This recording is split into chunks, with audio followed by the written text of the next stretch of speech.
You're being manipulated right now. Every conversation you have, every choice you make, every time you say yes when you meant to say no, psychology has mapped it, named it, studied it. There are 60 principles that explain how influence works. 60 ways your mind can be shaped without you even knowing it's happening.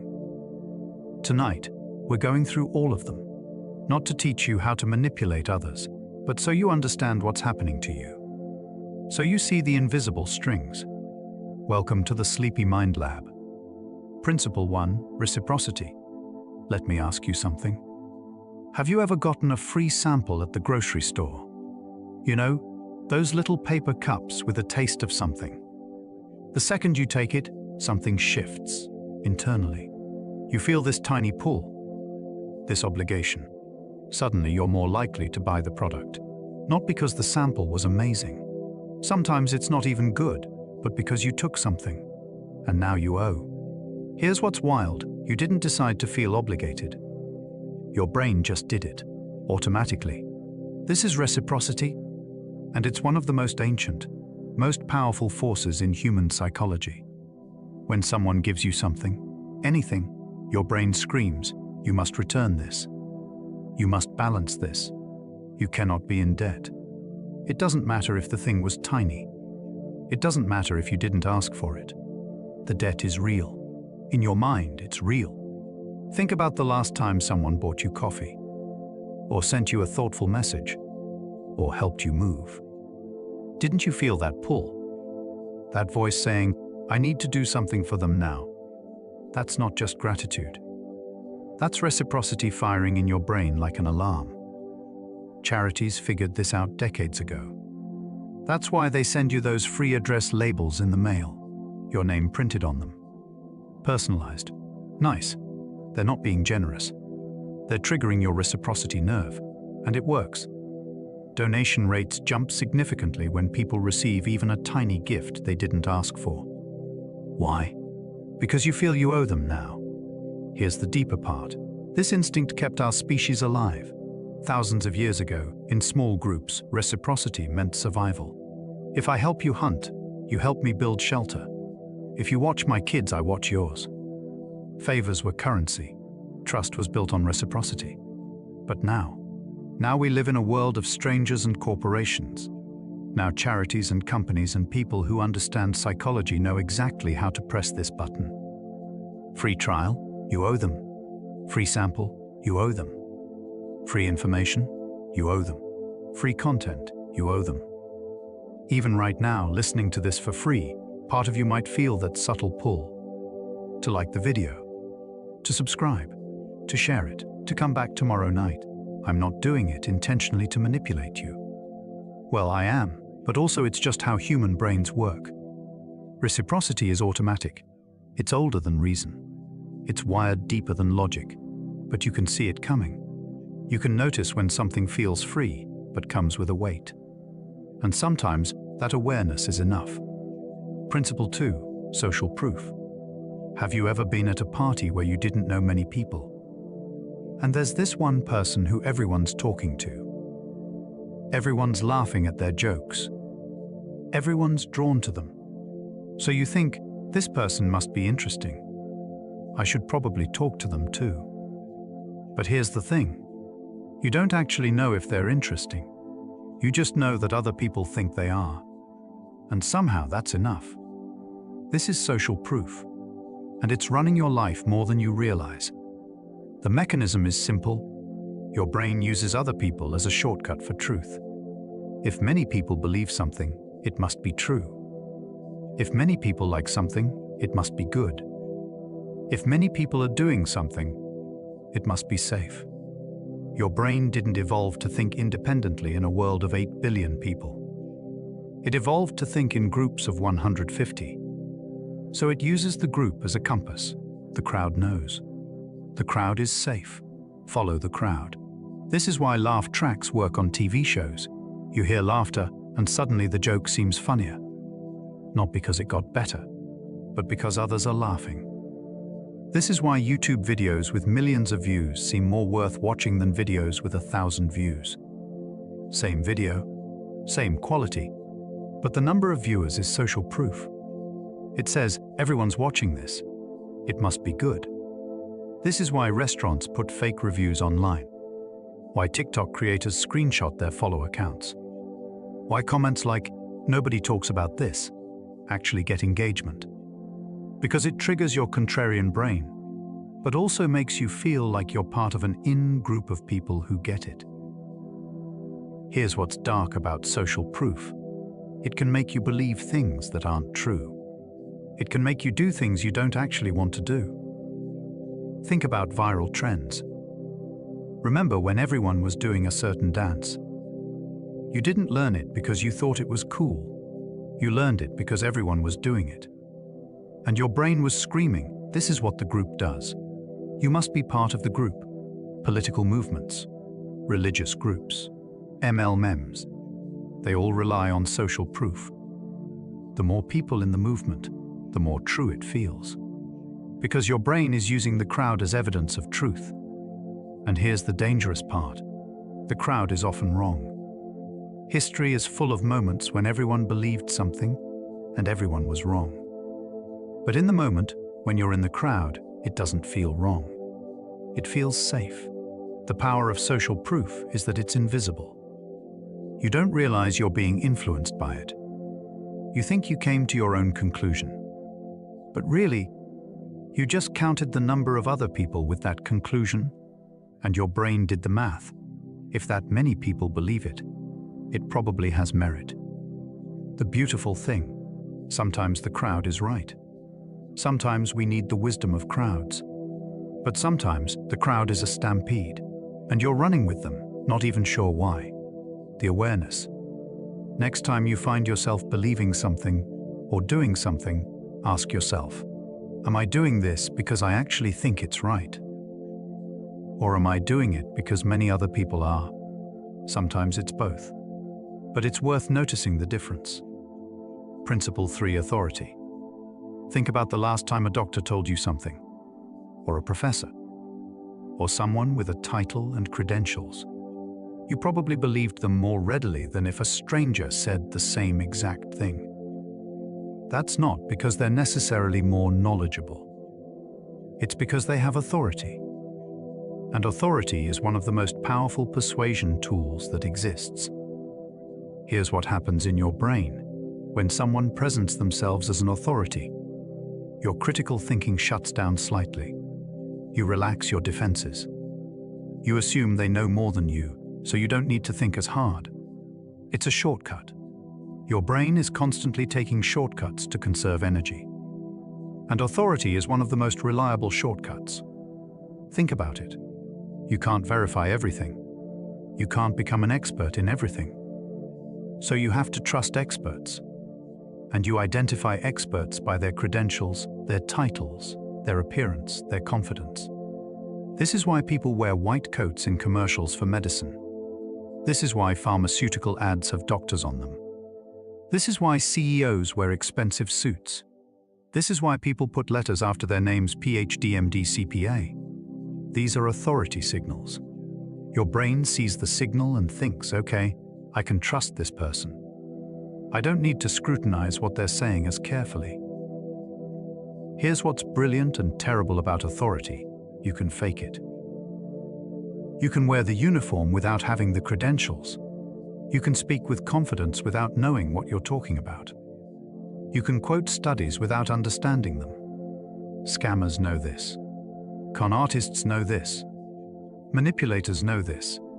There's a famous experiment. A man in a suit walked into a hospital and started giving orders. Nurses followed his orders without questioning him. Why? Because he looked like he had authority. He was confident. He dressed the part. He spoke the language. He had no credentials. He wasn't a doctor. But authority worked anyway. This is why cults are so effective. The leader presents themselves as an authority. They speak with certainty. They claim special knowledge. And followers believe them because the authority signal is so strong. This is why conspiracy theories often invoke authorities. Scientists say, doctors know. Research shows these are authority signals. They're designed to make you believe something without thinking too hard about it. Here's the thing about authority. Sometimes it's legitimate. Sometimes the person really is an expert. Sometimes you should trust them. But sometimes it's just a costume, just a performance. The awareness is this: next time someone presents themselves as an authority, ask yourself, what makes them an authority? Do they actually have expertise? Or do they just have the appearance of expertise? A real authority can explain things simply. They can answer questions. They're comfortable with uncertainty and admitting what they don't know. A fake authority is defensive. They get angry when questioned. They hide behind credentials without explaining their reasoning. The difference is subtle, but it's there. And noticing the difference might be the most important critical thinking skill you can develop. Principle 4, scarcity. Only 3 items left in stock. Limited time offer. Spots filling up fast. Have you ever noticed how these phrases make you feel? There's this little spike, this urgency, this feeling that you need to act now or you'll lose out. That's scarcity, and it's one of the oldest tricks in the book. Here's what's happening in your brain. When something is scarce, your brain perceives it as valuable. It doesn't matter if it actually is valuable. The scarcity itself becomes the proof of value. Think about this. Water is essential to survival. We need it every single day, but water isn't expensive. It's abundant. Gold is not essential to survival. We don't need it. But gold is scarce, and gold is expensive. Scarcity creates value, not the other way around. Your brain learned this lesson long ago, back when resources actually were scarce. If everyone was chasing something, it was because it was worth having. So your brain still operates that way today, even when it's artificial scarcity. Companies know this. They put countdown timers on sales. This deal expires in 4 hours. Why? Because scarcity triggers a primal fear response. Fear of missing out. Fear of loss. And fear makes you act faster than rational thought ever could. Here's something interesting. The fear of loss is stronger than the joy of gain. Losing $100 hurts worse than gaining $100 feels good. That's asymmetrical, but it's how your brain works. So when a company says only 5 left, your brain doesn't think, oh, how nice, I can get this great product. Your brain thinks, oh no, what if I miss out? I need to act now. And you act. Sales tactics use this all the time. While supplies last. Exclusive, members only. Not available everywhere. But it's not just sales. Scarcity shows up in dating too. If someone seems like they have many options, suddenly they're more attractive. Not because they're actually better, but because scarcity suggests value. Scarcity shows up in job markets. A job posting that says we're hiring dozens of positions feels less competitive, less desirable, than one that says we're hiring 1 person, hundreds applying. Same job. But scarcity made it seem more valuable. Here's what's wild. You can create artificial scarcity. You can take something unlimited and make it seem limited. Instagram influencers do this. They release limited edition products. They create exclusive communities. They announce that something is no longer available. Is it really limited? Maybe, maybe not. But the scarcity is what makes people buy. Political campaigns do this too. Vote now, before it's too late. Support us before it's too late. There's always urgency, always a deadline, always scarcity, because scarcity works. Here's the thing about scarcity though, it hijacks your logical brain. When scarcity is triggered, you stop thinking clearly. You stop weighing pros and cons. You stop asking, do I actually want this? Instead, you think, what if I can't have it? And that fear makes you act. Sometimes that's good. Sometimes scarcity is real, and you should act fast. But often, it's artificial. Often, the deadline isn't real. Often, there will be another chance. The awareness is this: when you feel that spike of urgency, when you feel that fear of missing out pause. Ask yourself, is this scarcity real? Or am I being manipulated by the perception of scarcity? Sometimes you'll realize the scarcity was artificial. and suddenly, the urgency disappears. And sometimes, you'll realize the scarcity is real, and you'll act from a place of calm clarity, not from a place of panic. Either way, you're more aware. And awareness is the only antidote to invisible influence. Principle 5, commitment and consistency.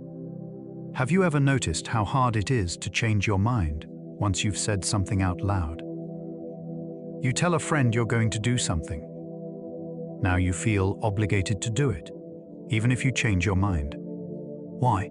Because you said it, and saying it made it real, made it binding. This is commitment and consistency, and it's one of the most powerful principles in psychology.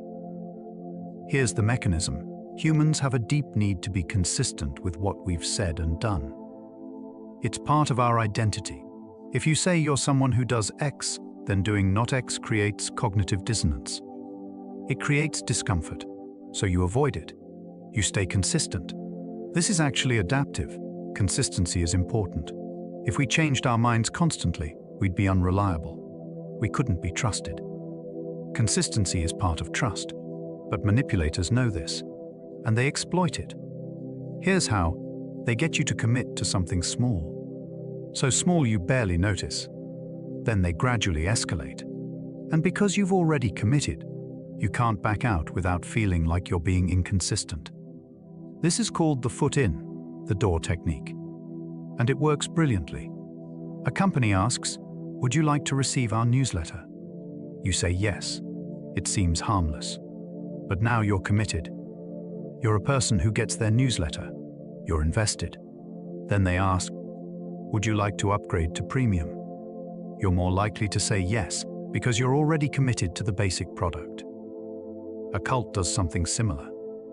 First, they ask you to come to one meeting. You commit. Then they ask you to come to another meeting. Then they ask you to invite a friend. Then they ask you to donate money. Then they ask you to move in. Each step seems small in isolation. But because you've committed to the previous steps, backing out feels like betraying yourself. Even worse, once you've done something, you start to justify it. You tell yourself, "I must believe in this, because I did this." It's called the rationalization effect. We adjust our beliefs to match our behaviors.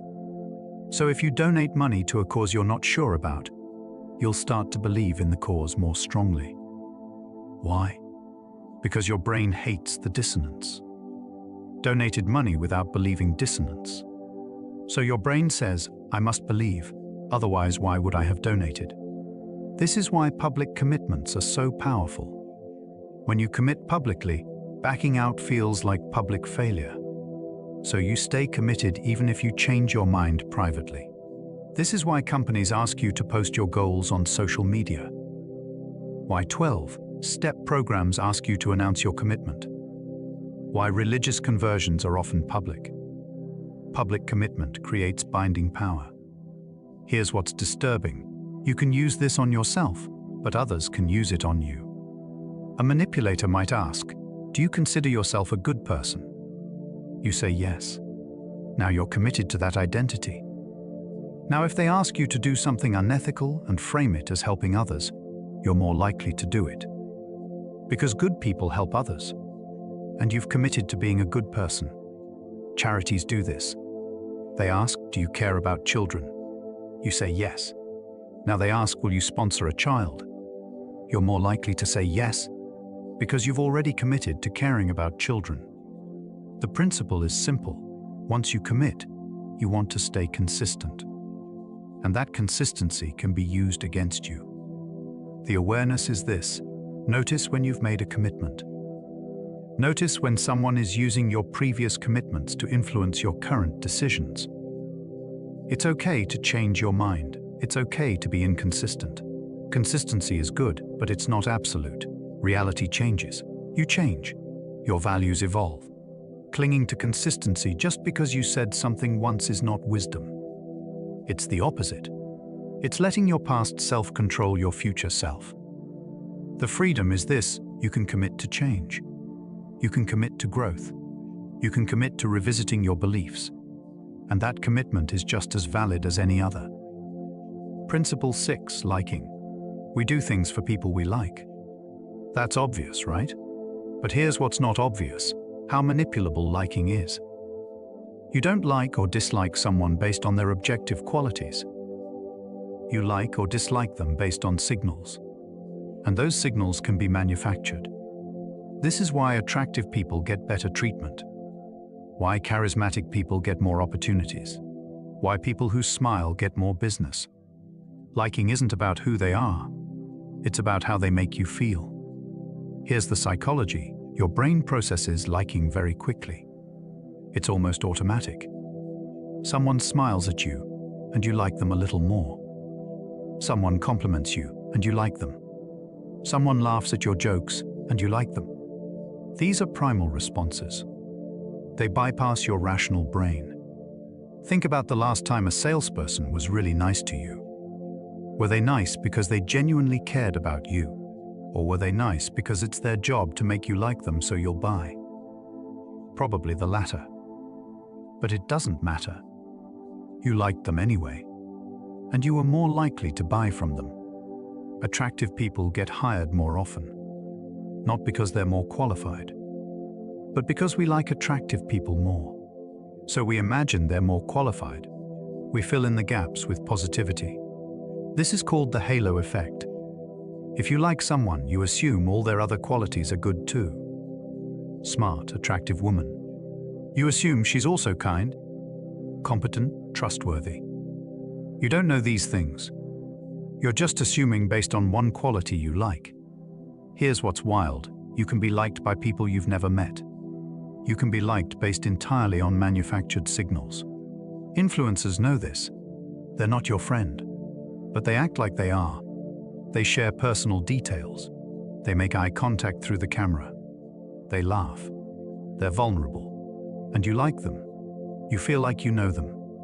Politicians know this. They wear casual clothes to seem relatable. They mention their families. They smile. They laugh at jokes. They're manufactured to be liked. Celebrities know this. Their entire job is to be liked, and they're very good at it. They know which signals to send to make you like them. Here's the dark part. Liking makes you vulnerable to influence. If you like someone, you believe them more readily. You trust them more. You're more likely to buy from them, vote for them, follow their advice. A study showed that people were more likely to believe false information if it came from someone they liked, versus someone they didn't like. Same false information, different source. Different credibility. Because liking changes how you process information. This is why companies use celebrity endorsements. Why political campaigns use charismatic candidates. Why abusers often start by being extremely likable. They're not trying to convince you through reason. They're trying to get you to like them. Because once you like them, your critical thinking weakens. Here's something else. We like people who like us. This is called reciprocal liking. If someone acts like they like you, you like them back. Automatically. This is why compliments work so well. Why people who remember your name and ask about your day make you like them. Why customer service reps who seem genuinely interested make you want to buy from them. They might not actually like you. They might be trained to act like they do. But it doesn't matter. Your brain doesn't distinguish between genuine liking and performed liking. Both trigger the same response. You like them back. And once you like them, you're easier to influence. The awareness is this: notice when you like someone. Ask yourself, do I actually like them? Or do I like the image they're presenting? Do I like the politician? Or do I like the person they're performing as during campaign season? Do I like the influencer? Or do I like the carefully curated version of their life? This isn't to be cynical. Most people are performing to some degree. We all manage how we're perceived. That's normal. But being aware of it, that's power. When you know you're being influenced by liking, you can factor that in. You can ask, would I like this person if they weren't so charming? Would I believe this information if it came from someone I didn't like? Sometimes the answer is yes. Sometimes the answer is no. Either way, you're making a more conscious choice. And that's the difference between being manipulated and making an informed decision. Principle 7, contrast effect. Imagine you're shopping for a television. You go to a store and see a beautiful $4,000 TV. It's stunning. The picture is incredible. You stand there wanting it but can't justify the price. Then a salesman appears and says, "But we also have this $3,000 model right next to it." Suddenly, $3,000 doesn't seem so bad. It's $1,000 less than the other one. You feel like you're getting a deal. But here's the thing, 10 minutes ago, you thought $3,000 for a TV was expensive. Now, compared to the $4,000 TV, it seems reasonable. Nothing about the $3,000 TV changed. Nothing about your financial situation changed. Only the contrast changed. This is the contrast effect, and it's everywhere. Here's how it works. Your brain doesn't evaluate things in isolation. It evaluates them in relation to other things. The context shapes your perception of value. This is why restaurants put an expensive bottle of wine on the menu they don't really expect to sell. It makes the expensive bottles seem less expensive by comparison. This is why subscription services show you 3 pricing tiers. The middle one suddenly seems like the best deal, even though it's the most profitable one for the company. The expensive one makes it seem reasonable by contrast. This is why job offers work the way they do. A company offers you $50,000 a year. You're about to say no. Then they say, "But you could make $40,000 somewhere else." Suddenly, $50,000 looks great. Nothing changed except the contrast. Here's what's darker. This applies to behaviors and choices too. If you see someone commit a really terrible act, suddenly less terrible acts seem okay by contrast. A politician says something horrifying. Now a mildly offensive statement from someone else seems acceptable by comparison. A company charges you $100 extra for something. Then they charge $90 extra for something else. Suddenly $90 seems like a bargain. The contrast effect also works over time. Imagine you start dating someone and they're wonderful. Attentive, kind, thoughtful. Then slowly they become less attentive, less kind, less thoughtful. But the contrast is subtle. The change is gradual.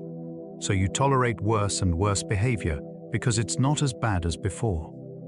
This is how toxic relationships persist. Not because the person is always terrible, but because the contrast makes the terrible moments seem not so terrible. Abusers use this consciously. They're wonderful one day, terrible the next. The wonderful days make you tolerate the terrible days. The contrast between cruelty and kindness keeps you emotionally trapped. Here's what's brilliant about the contrast effect from a manipulation standpoint. It's entirely psychological. There's no objective truth to whether something is good or bad. It all depends on what you're comparing it to. So if I want you to accept X, all I have to do is introduce Y, which is worse than X. Now X seems acceptable. If I want you to accept a price, all I have to do is show you a higher price first. Now my price seems reasonable. If I want you to accept my behavior, all I have to do is compare it to someone's worst behavior. Now my behavior seems acceptable. The scary part.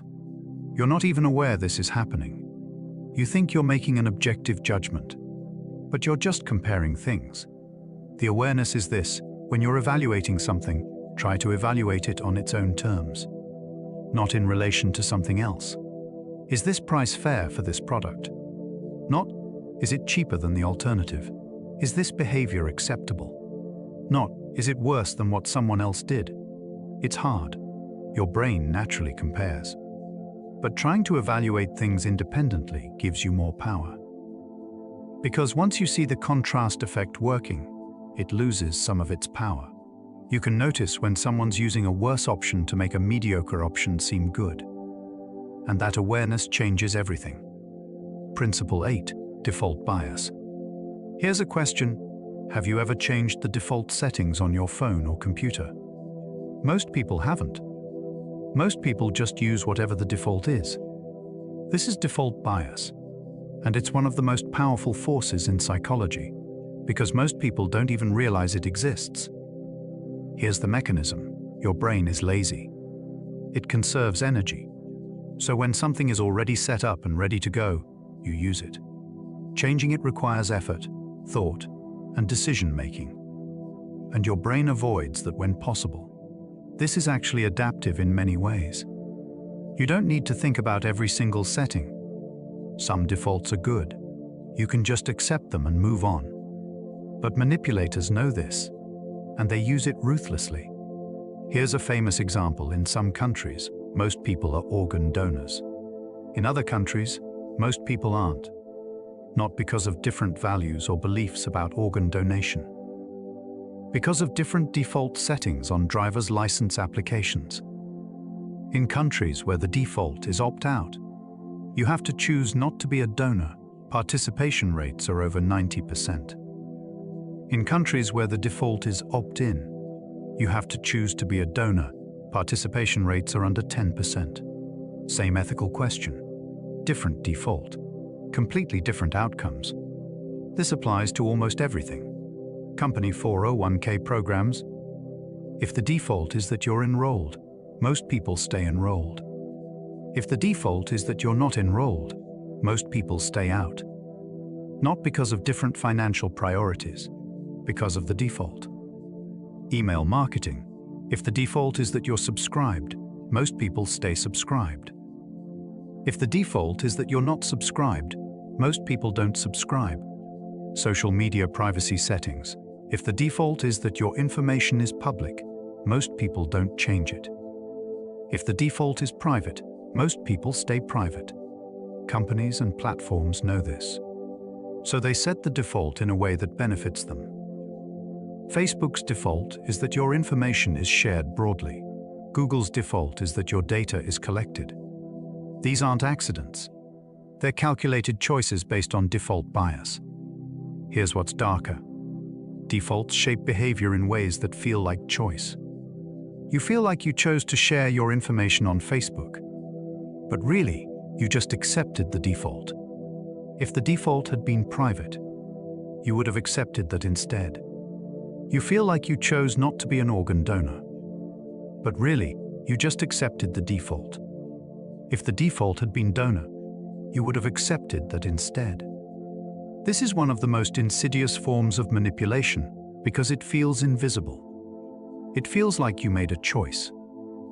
But the choice was already made for you before you even got there. Here's the thing about defaults. They're sticky. Even after you know about them, they're hard to change. The effort required to change a default is small, but your brain perceives it as larger than it is. So you stay with the default anyway. The awareness is this: pay attention to defaults. When something is presented as a default, ask yourself, is this what I actually want? Or did I just accept this because it was already set that way? Look at your phone settings. Look at your social media privacy. Look at your subscriptions. Look at your opt-ins and opt-outs. Many of them are probably defaults you've never questioned. Once you start noticing defaults, you can't unsee them. You'll start to notice them everywhere. And you might realize that a lot of your choices aren't really choices at all. They're just defaults you've accepted. The power is this: once you know that, you can change the defaults. You can make actual choices instead of accepting what's been chosen for you. And that's when default bias loses its power over you. Principle 9, anchoring. You're in a restaurant. You look at the menu. The first price you see is $50 for an appetizer. That $50 is an anchor. It shifts your perception of everything else on the menu. Now, when you see a $30 entry, it seems cheaper than it would have if you'd seen it first. The anchor changed your baseline. This is anchoring, and it's one of the most reliable psychological principles that exists. Here's how it works. The first piece of information you receive acts as an anchor. Everything you evaluate after that is judged in relation to that anchor. This is why negotiations start with an opening bid. The first number becomes the anchor. All subsequent offers are evaluated in relation to that first number. If you're selling something and the buyer offers you $100, you now have an anchor of $100. Even if you ask for $200, your mental baseline has shifted. You're thinking in relation to that first number. If the buyer had opened by asking for $1,000, your baseline would be different. You might say, no, I'm asking $500. But $500 is now anchored to the $1,000 opening bid. Anchoring is so powerful that even completely random anchors affect people's decisions. In one study, people were asked to guess the percentage of African nations in the United Nations. Before they guessed, they saw a random number between 0 and 100. People who saw a high number guessed higher percentages. People who saw a low number guessed lower percentages. A completely random number affected their guess. Even though logically, it should have had no effect at all. This is how powerful anchoring is. It affects you even when you know it's random. Advertisers use anchoring all the time.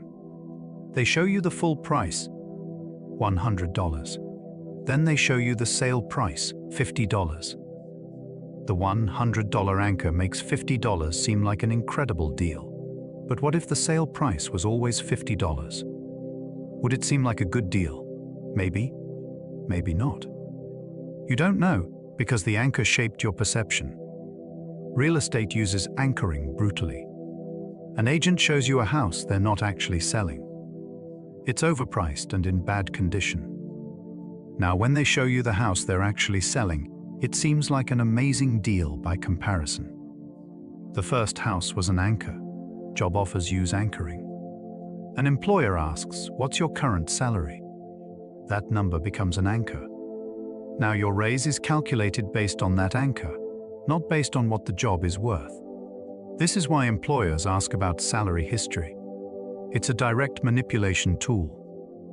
They're setting an anchor that will keep your salary lower than it might otherwise be.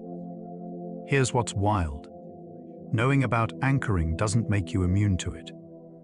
Even if you're aware that a number is an anchor, it still affects you. The power of anchoring is that it happens automatically, below conscious awareness. Your brain processes the first number and uses it as a baseline. You can't really stop it.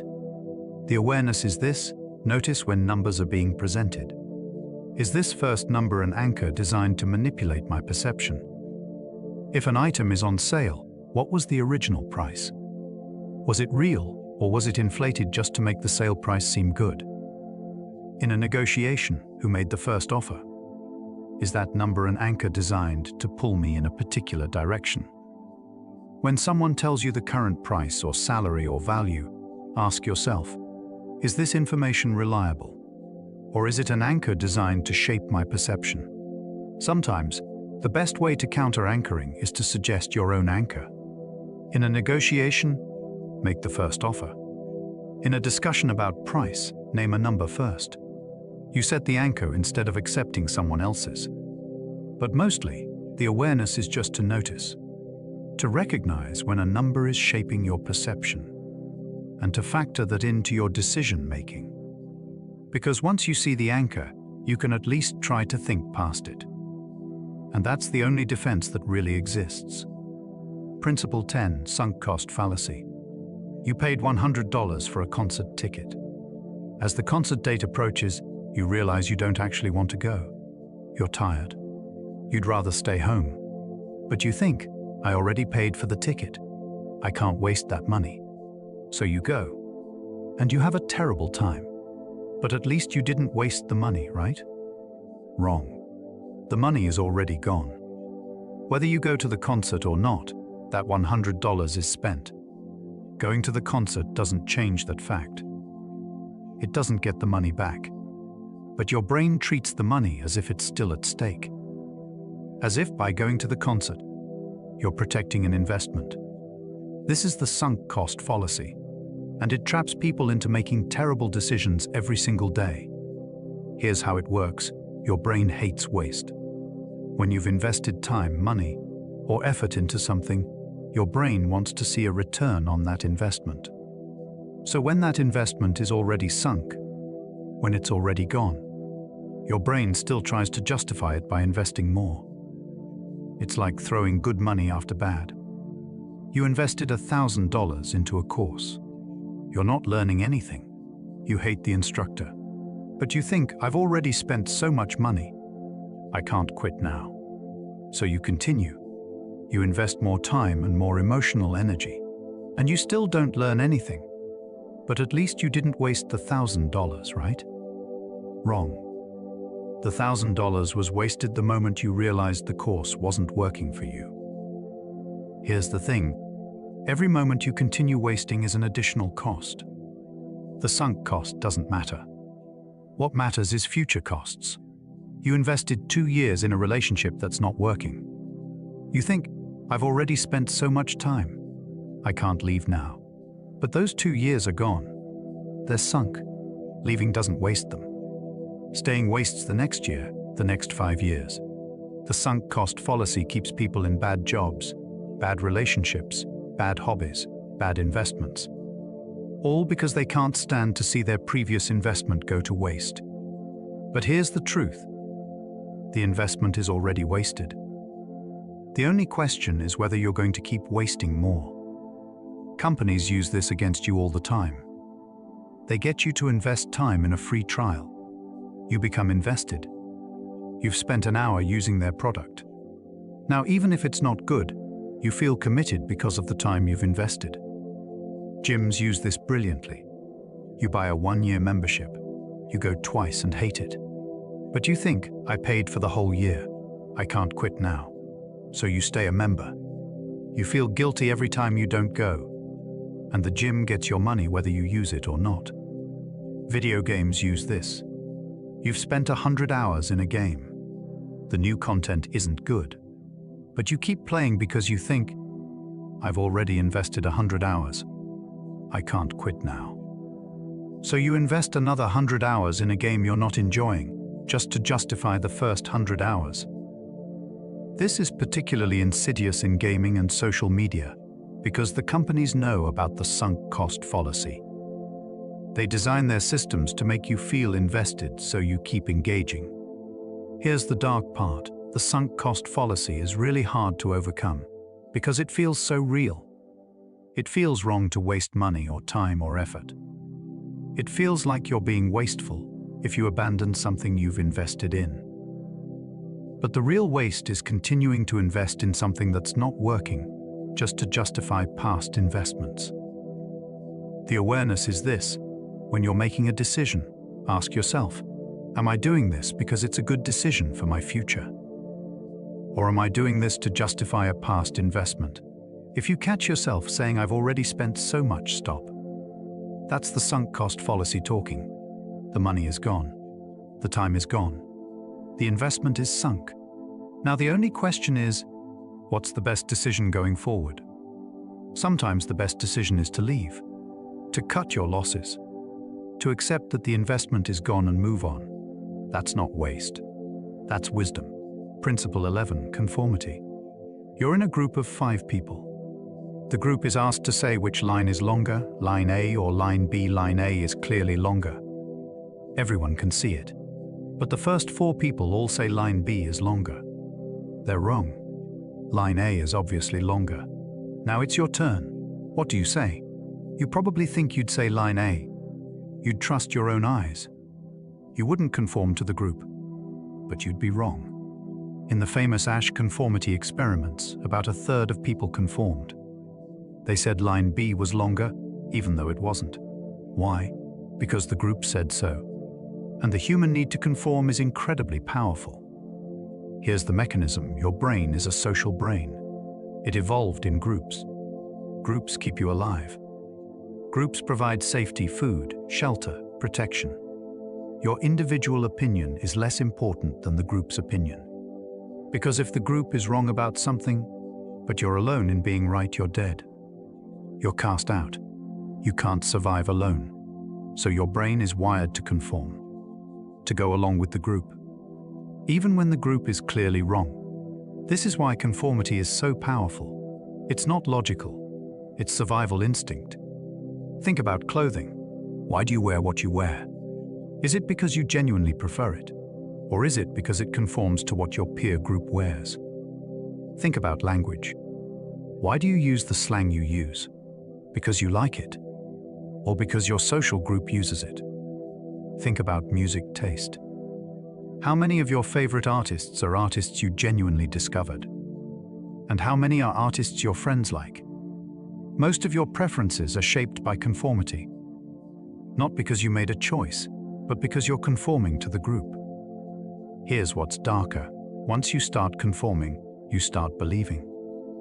If everyone in your group thinks X is good, you'll start thinking X is good, even if you didn't at first. This is called internalization. You don't just act like you believe the group. You actually start to believe it. This is how cultures form. This is how values spread. But it's also how bad ideas spread. Think about historical atrocities.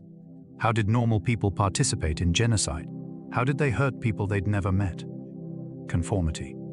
The group was doing it, so it seemed normal, so they did it too. And eventually, they believed it was justified. This is the terrifying power of conformity. It can make you believe and do things you would never do alone. Cults use this. They create a group. Everyone in the group believes the same thing. Now individual members conform to the group belief. Eventually, they believe it deeply. They can't imagine thinking anything else. Mobs use this. A crowd forms. The crowd has an energy and direction. Individual members conform to the group direction. Eventually, the mob commits violence that no individual member would have committed alone. The scary part is that you can't always see conformity in yourself. You think you're making your own choices.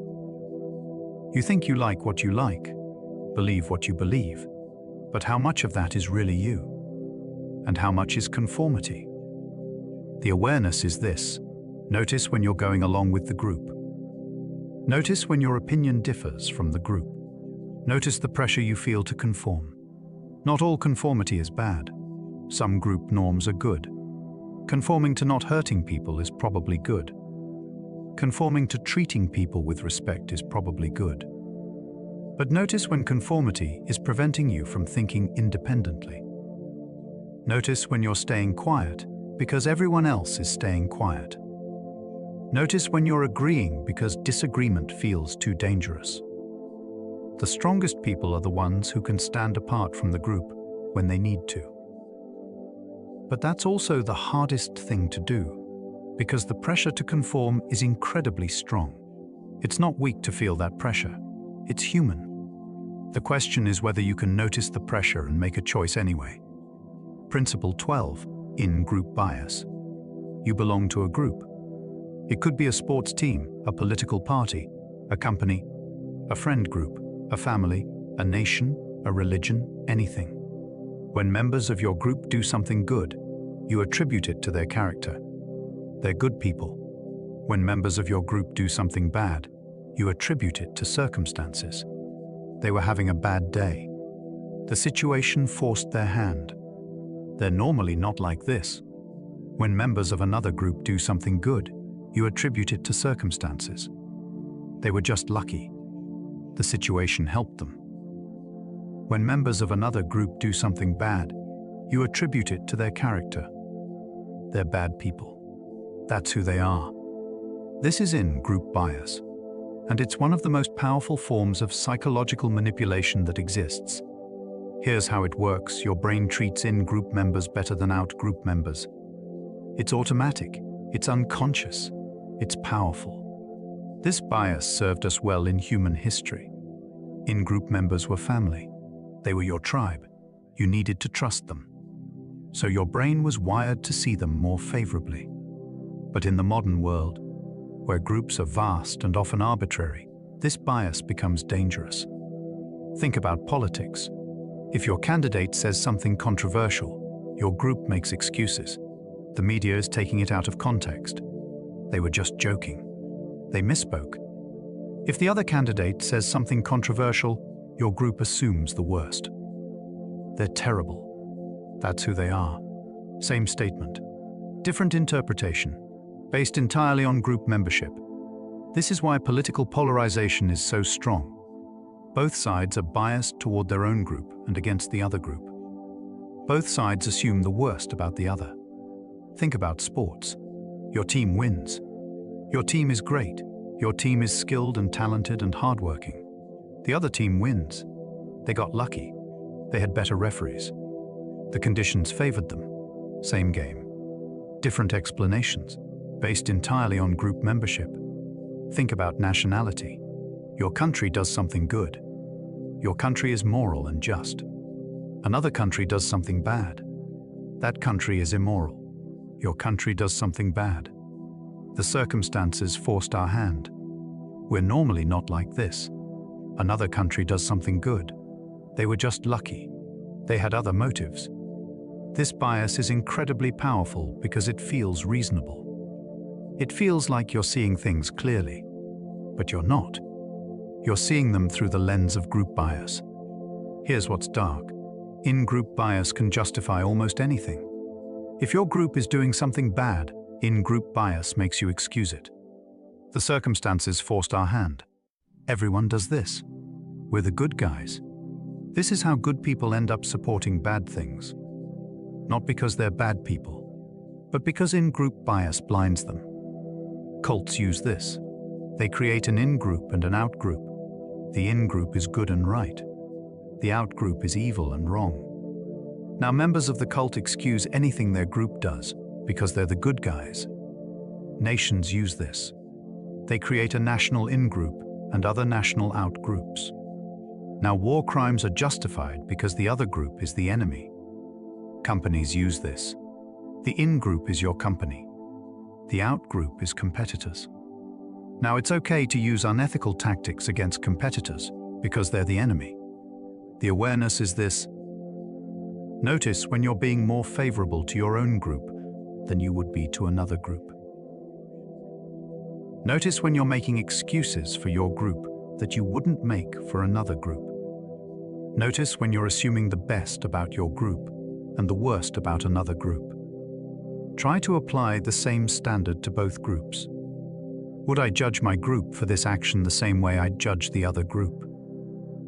If the answer is no, then in-group bias is probably at work. This doesn't mean you can't have groups or loyalties. It means being aware of the bias. It means trying to see things more objectively. Because once you see in-group bias at work, you can factor it in. You can try to correct for it, and that's when you can make more rational decisions. Principle 13, Halo Effect. You see an attractive person. Immediately, you assume they're intelligent, kind, trustworthy, funny, and successful. You don't know any of these things. You only know they're attractive, but your brain has already filled in the blanks. The attractiveness creates a halo around them, and all the positive qualities seem to come with it. This is the halo effect, and it's one of the most pervasive biases in human psychology. Here's how it works. One positive quality makes you assume other positive qualities. If someone is attractive, you assume they're good at things. If someone is successful, you assume they're intelligent. If someone is intelligent, you assume they're ethical. It's not logical, but it's how your brain works. The halo effect extends to brands and products. If a company is known for one thing being good, you assume everything they make is good. Apple makes beautiful phones, so you assume their computers are beautiful and well-designed too. They probably are. But you assumed it based on the halo effect. The halo effect extends to celebrities. A celebrity is good at one thing: acting, athletics, music. So people assume they're qualified to speak on everything else. Politics, religion, health. They're not necessarily more qualified than anyone else. But the halo effect makes people trust them anyway. Here's what's dangerous. The halo effect makes you vulnerable to deception. If someone has one positive quality that creates a halo, you're more likely to believe their lies. A handsome con artist is more convincing than an ugly one. A charismatic cult leader is more convincing than a boring one. A confident person is more convincing than a nervous one. The halo quality might have nothing to do with truth, but it makes truth seem more likely. This is why appearance matters so much, even though we like to think it doesn't. A study showed that attractive defendants in court receive lighter sentences than unattractive defendants. Same crime, different sentence. Because of the halo effect. A study showed that tall men are more likely to be hired for jobs. Not because they're more qualified, because height creates a halo of authority. A study showed that people with attractive faces are perceived as more intelligent, even when they perform equally on tests. The halo effect shapes the world in ways you don't even realize. Manipulators know this. That's why politicians get makeovers. Why con artists spend money on clothes and cars. Why cults recruit charismatic leaders. They're using the halo effect. One positive quality creates the illusion of other positive qualities. The awareness is this. Notice when you're experiencing a halo effect. When you like someone, ask yourself, do I like everything about them? Or do I like one thing about them and assume everything else is good too? When you're attracted to someone, ask yourself, am I attracted to who they actually are? Or am I attracted to how they look and assuming they're good people? When you trust someone, ask yourself, do I have good reasons to trust them? Or am I trusting them because they seem trustworthy, based on surface qualities? This doesn't mean you can't like attractive people or assume the best about people. It means being aware of the bias. It means noticing when one positive quality is creating a halo that might not be deserved. Because once you see the halo effect, you can try to look past it. You can judge people on their actual qualities, not just on the surface qualities that create halos. And that gives you more accurate information about who people actually are. Principle 14, mere exposure effect. You hear a song on the radio. You don't particularly like it. It's kind of annoying, but you hear it again, and again, and again. After hearing it 100 times, something shifts. You start to like it. You catch yourself humming it. Maybe you even buy it. What changed? The song didn't improve. You just heard it more. This is the mere exposure effect. Repeated exposure increases liking. Here's how it works. Your brain is drawn to the familiar. The familiar is safe. Things you've never seen before might be threats. But things you've seen many times are clearly not threats. So your brain likes familiar things. This is why the songs you hear on the radio the most become your favorite songs. Not necessarily because they're the best songs, but because you've heard them the most. This is why you end up liking people you see frequently, even if you didn't like them at first. This is why marketing works. Companies repeat their message over and over, not because the message is so compelling, but because repetition increases liking. Think about brands. Why do you like certain brands? Partly because of the product, but also because you've seen them everywhere. The mere exposure effect makes you like them more. Think about politicians. You see them all the time on TV. Their face becomes familiar. The mere exposure effect makes you like them more. So you're more likely to vote for them, even if you don't know their policies well. Think about misinformation. The more you hear something, even if you know it's not true, the more likely you are to believe it. The mere exposure effect makes false things seem more true just by repeating them. This is why propaganda works. Repeat a lie often enough, and it starts to feel true. Here's what's dark. The mere exposure effect doesn't depend on the quality of the exposure. It just depends on frequency. You can hate a song the first time you hear it. But if you hear it 100 times, you'll like it. You can dislike a person the first time you meet them. But if you see them every day, you'll like them. The mere exposure effect works with positive exposure and negative exposure. If you hear a negative message about someone repeatedly, you'll believe it more, even if you know it's not true. This is how prejudices form and persist. Repeated exposure to stereotypes makes them seem more true, not because the stereotypes are accurate, but because repetition increases belief. Cults use this. They repeat their doctrine over and over. New members think the doctrine is strange at first, but after hearing it 100 times, it seems normal. The mere exposure effect makes it seem true. Authoritarian governments use this. They repeat propaganda constantly. Citizens hear the message so many times that it starts to feel true, even if it contradicts reality. The awareness is this: notice what you're being exposed to repeatedly. Notice which messages are being repeated to you. Ask yourself, do I like this because it's actually good? Or do I like it because I've been exposed to it repeatedly? Do I believe this because it's true? Or do I believe it because I've heard it many times? The mere exposure effect is incredibly powerful. But once you see it working, you can factor it in. You can be exposed to something repeatedly and still choose not to like it. You can hear a message many times and still choose not to believe it. The awareness doesn't make you immune, but it gives you a fighting chance. Principle 15. Availability heuristic. What's more likely to kill you? Shark attacks or car accidents? Your brain probably says shark attacks. Shark attacks seem more dramatic, more terrifying, more memorable. But the truth is, car accidents kill vastly more people than sharks. Thousands of times more. Why do you overestimate shark attacks? Because shark attacks are more vivid in your memory.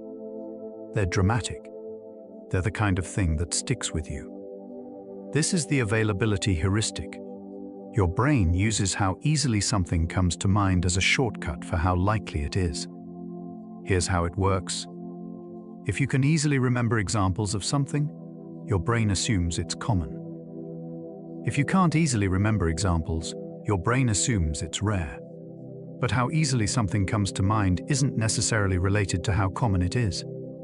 It's related to how vivid it is, how memorable, how recently you heard about it. Think about crime. Crime is less common now than it was decades ago. But people are more afraid of crime now. Why? Because crime is more vivid. You see it on TV constantly. You hear about it on the news. You see it in movies and TV shows. So even though crime is less common, you think about crimes more often. The availability heuristic makes you think crime is more common than it really is. Think about plane crashes. Plane crashes are incredibly rare. You're far more likely to die in a car accident. But plane crashes are vivid. They're memorable. They make the news. So people are terrified of flying but not of driving. The availability heuristic makes people overestimate the likelihood of vivid events and underestimate the likelihood of common, non-vivid events.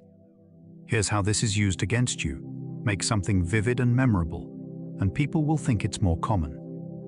News outlets know this. They show crime over and over because it's vivid and memorable. This makes people think crime is more common than it is. People are more afraid. People buy more security products. People support harsher laws. Political campaigns know this. They make their opponent's worst moment vivid and memorable. They play the clip over and over. Now voters think the opponent is worse than they actually are. Companies know this. They show emotional, vivid advertisements that you'll remember. You see the brand. You remember the vivid advertisement, and you think the brand is better than it actually is. Cults know this. They tell vivid stories about the outside world being evil and dangerous. These stories are memorable. So members think the outside world is more dangerous than it actually is. The availability heuristic is particularly powerful with scary things. Scary things are vivid, so they seem more common. So you're more afraid. So you take more precautions. This is why fear-based marketing works. Not because fear is rational, but because scary things are vivid. and vivid things seem more common. The awareness is this: when you're thinking about likelihood, ask yourself, am I basing this on actual statistics? Or am I basing this on how easily I can remember examples? Just because you can easily remember examples of something doesn't mean it's common. It might just mean it's vivid or memorable. Just because you can't remember examples of something doesn't mean it's rare. It might just mean it's not vivid enough to stick with you. Try to think about statistics instead of memories. What does the data actually say? Not what does your memory say. This is hard because your brain naturally relies on the availability heuristic. It's a shortcut. It conserves energy, but being aware of it can help you make better decisions, especially about scary things, where the availability heuristic is most powerful. Principle 16, framing effect. You're told about a surgery. The surgery has a 90% success rate. Would you take it?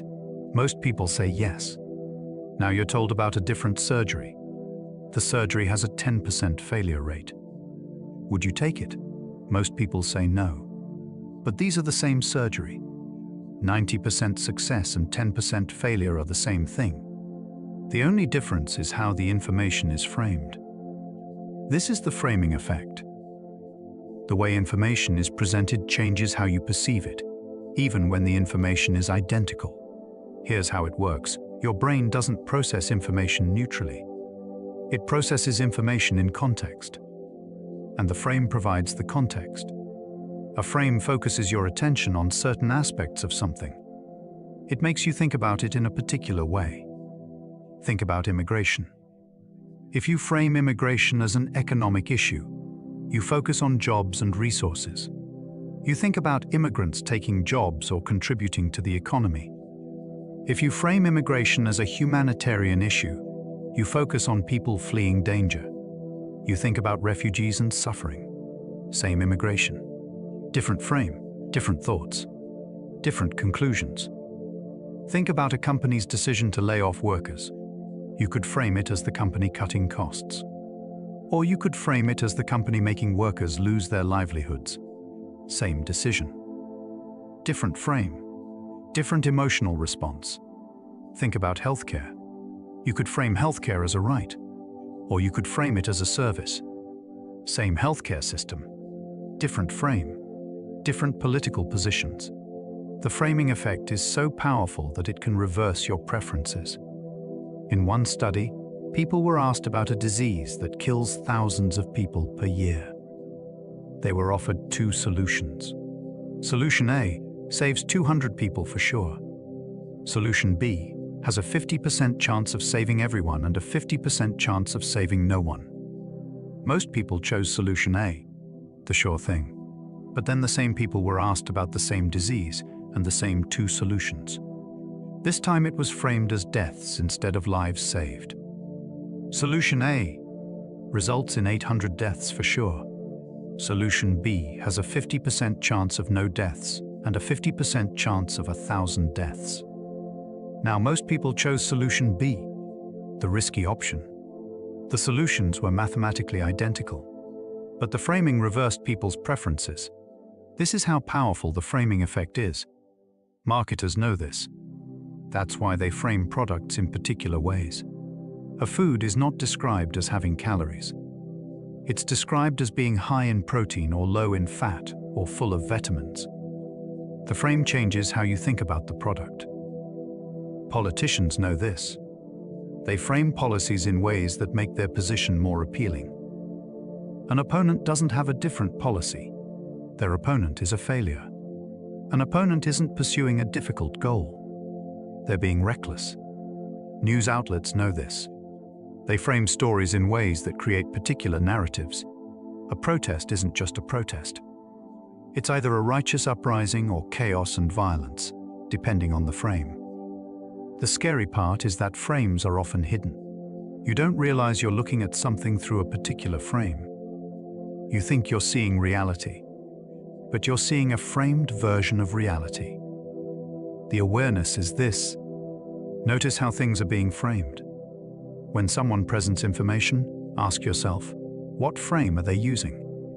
What aspects are they focusing on? What aspects are they ignoring? Would I think differently about this if it were framed differently? Try reframing things yourself. Take something presented as a negative and frame it as a positive. Or vice versa. Once you realize that frames are choices, you can choose different frames. You can see things from different perspectives, and that gives you a more accurate picture of reality. Principle 17, loss aversion. You're offered a deal. Flip a coin. Heads, you win $100. Tails, you lose $50. The expected value is positive. You should take it. But most people don't. Most people turn it down. Why? Because losing $50 hurts more than winning $100 feels good. This is loss aversion. The pain of loss is stronger than the pleasure of gain. Here's how it works. Your brain weighs losses and gains asymmetrically. A loss of X feels roughly twice as bad as a gain of X feels good. This made sense in evolution. If you had enough resources, taking risks meant you could lose what you had. And losing what you had was catastrophic. It could mean death. So your brain evolved to avoid losses, to be conservative with what you have. But in the modern world, where most people have enough resources, loss aversion is often counterproductive. It prevents you from taking good risks. It keeps you too conservative with your money, your time, your relationships. Think about investing. Loss aversion makes people avoid stocks even though over a long time horizon, stocks outperform savings accounts. Because the thought of losing money is more painful than the thought of gaining money is pleasurable. Think about starting a business. Loss aversion makes people stay in stable jobs even though they could make more money and be more fulfilled if they took the risk. Because losing the stable salary is scarier than gaining the potential rewards. Think about relationships. Loss aversion makes people stay in bad relationships because they're afraid of losing the relationship, even though the relationship makes them unhappy. Loss aversion is about fear, and that fear is powerful. Here's how loss aversion is used against you. Frame things as losses. If you frame something as a loss, it seems more painful. So people avoid it more. Insurance companies know this. They frame insurance as protection against losses, not as an unnecessary expense. If they framed it as an unnecessary expense, people wouldn't buy as much insurance. But by framing it as protection against loss, they activate loss aversion. Now people will spend money to protect against losses, even if the probability of loss is very low. Charities know this. They don't frame donations as spending money. They frame donations as saving lives, preventing suffering, protecting the vulnerable. Losing the ability to help means loss, so people donate. Politicians know this. They don't frame policies as new taxes or new programs. They frame them as protecting something you'll lose if the policy isn't passed. The awareness is this. Notice when things are being framed as losses. Ask yourself, is this actually a loss? Or is it just being framed as a loss? When someone tells you that you'll lose something if you don't do X, pause. Is that true? Or are they using loss aversion against you? Loss aversion is incredibly powerful because loss feels real and immediate. But not all losses are equally important. Losing $1 of income is different from losing an arm. Losing a job is different from losing a life. Once you notice when things are being framed as losses, you can evaluate how important those losses actually are. And that's when loss aversion becomes less powerful over you. Principle 18, status quo bias. You've been using the same email provider for 10 years. It's not the best email provider. There are better ones. But you stay. Why?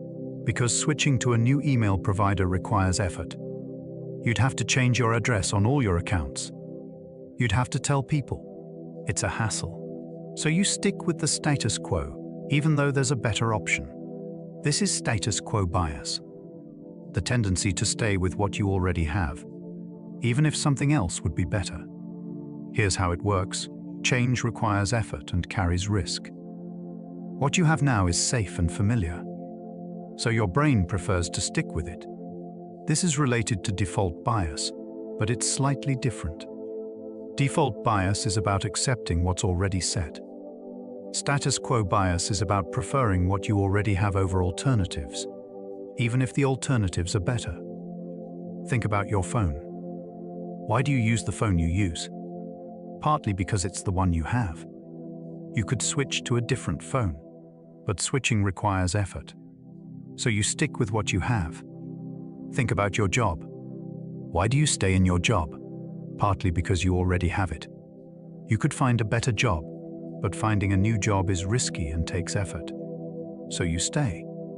Think about your neighborhood. Why do you live where you live? Partly because you already live there. You could move to a better neighborhood, but moving is a hassle. So you stay. Status quo bias keeps you stuck in situations that aren't optimal. Not because the alternative is worse, but because the alternative requires effort. Here's how status quo bias is used against you. Make the default the status quo, and most people will stick with it. Phone companies know this. They keep you on the same plan you've had for years. They could offer you a better plan. But you stick with your status quo plan because switching requires effort. Insurance companies know this. They keep you on the same insurance policy. You could find better insurance, but you stick with your policy because you already have it. Subscription services know this. You sign up for a subscription and forget about it. 3 years later, you're still paying for something you don't use. You could cancel, but you haven't because cancellation requires effort. The scary part is that companies actively exploit status quo bias. They make it hard to switch away from them. They make cancellation difficult. They make it easy to stick with them. This is why you have so many subscriptions you forgot about. Status quo bias plus difficulty switching keeps you paying. The awareness is this: periodically review your choices. Your phone, your email provider, your subscriptions, your job, your relationships. Ask yourself, am I staying with this because it's the best option? Or am I staying because it's the status quo and switching requires effort? If the answer is the latter, consider switching. Yes, it requires effort. But if the alternative is better, the effort is worth it. Status quo bias is powerful because it's based on a real truth. Change does require effort, but not all efforts are equally costly.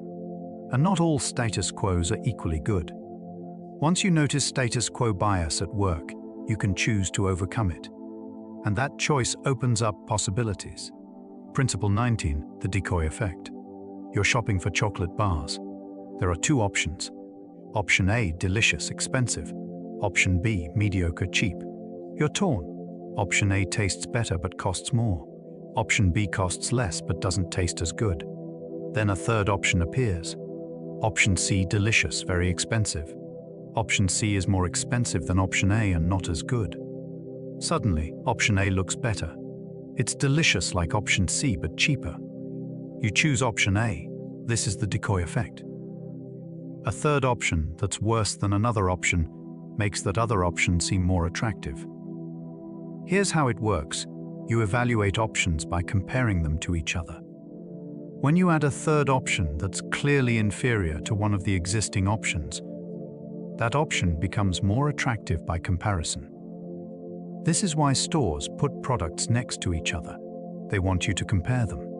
And they put a third option there as a decoy. Subscription services do this brilliantly. They offer 3 tiers: cheap, medium, expensive. The cheap tier is limited. The expensive tier is very expensive. The medium tier is just right. Most people choose the medium tier. But that medium tier is where the company makes the most money. It's the decoy that makes the expensive tier seem unreasonable and the cheap tier seem too limited. Movie theaters do this. Small popcorn is overpriced. Large popcorn is a slightly better value. So people buy large. The decoy effect works because it makes your decision feel rational. You're not just choosing the medium option because it feels right. You're choosing it because it's the best value when compared to the other options. But you're being manipulated. The decoy was designed specifically to make the medium option seem best. Here's what's interesting.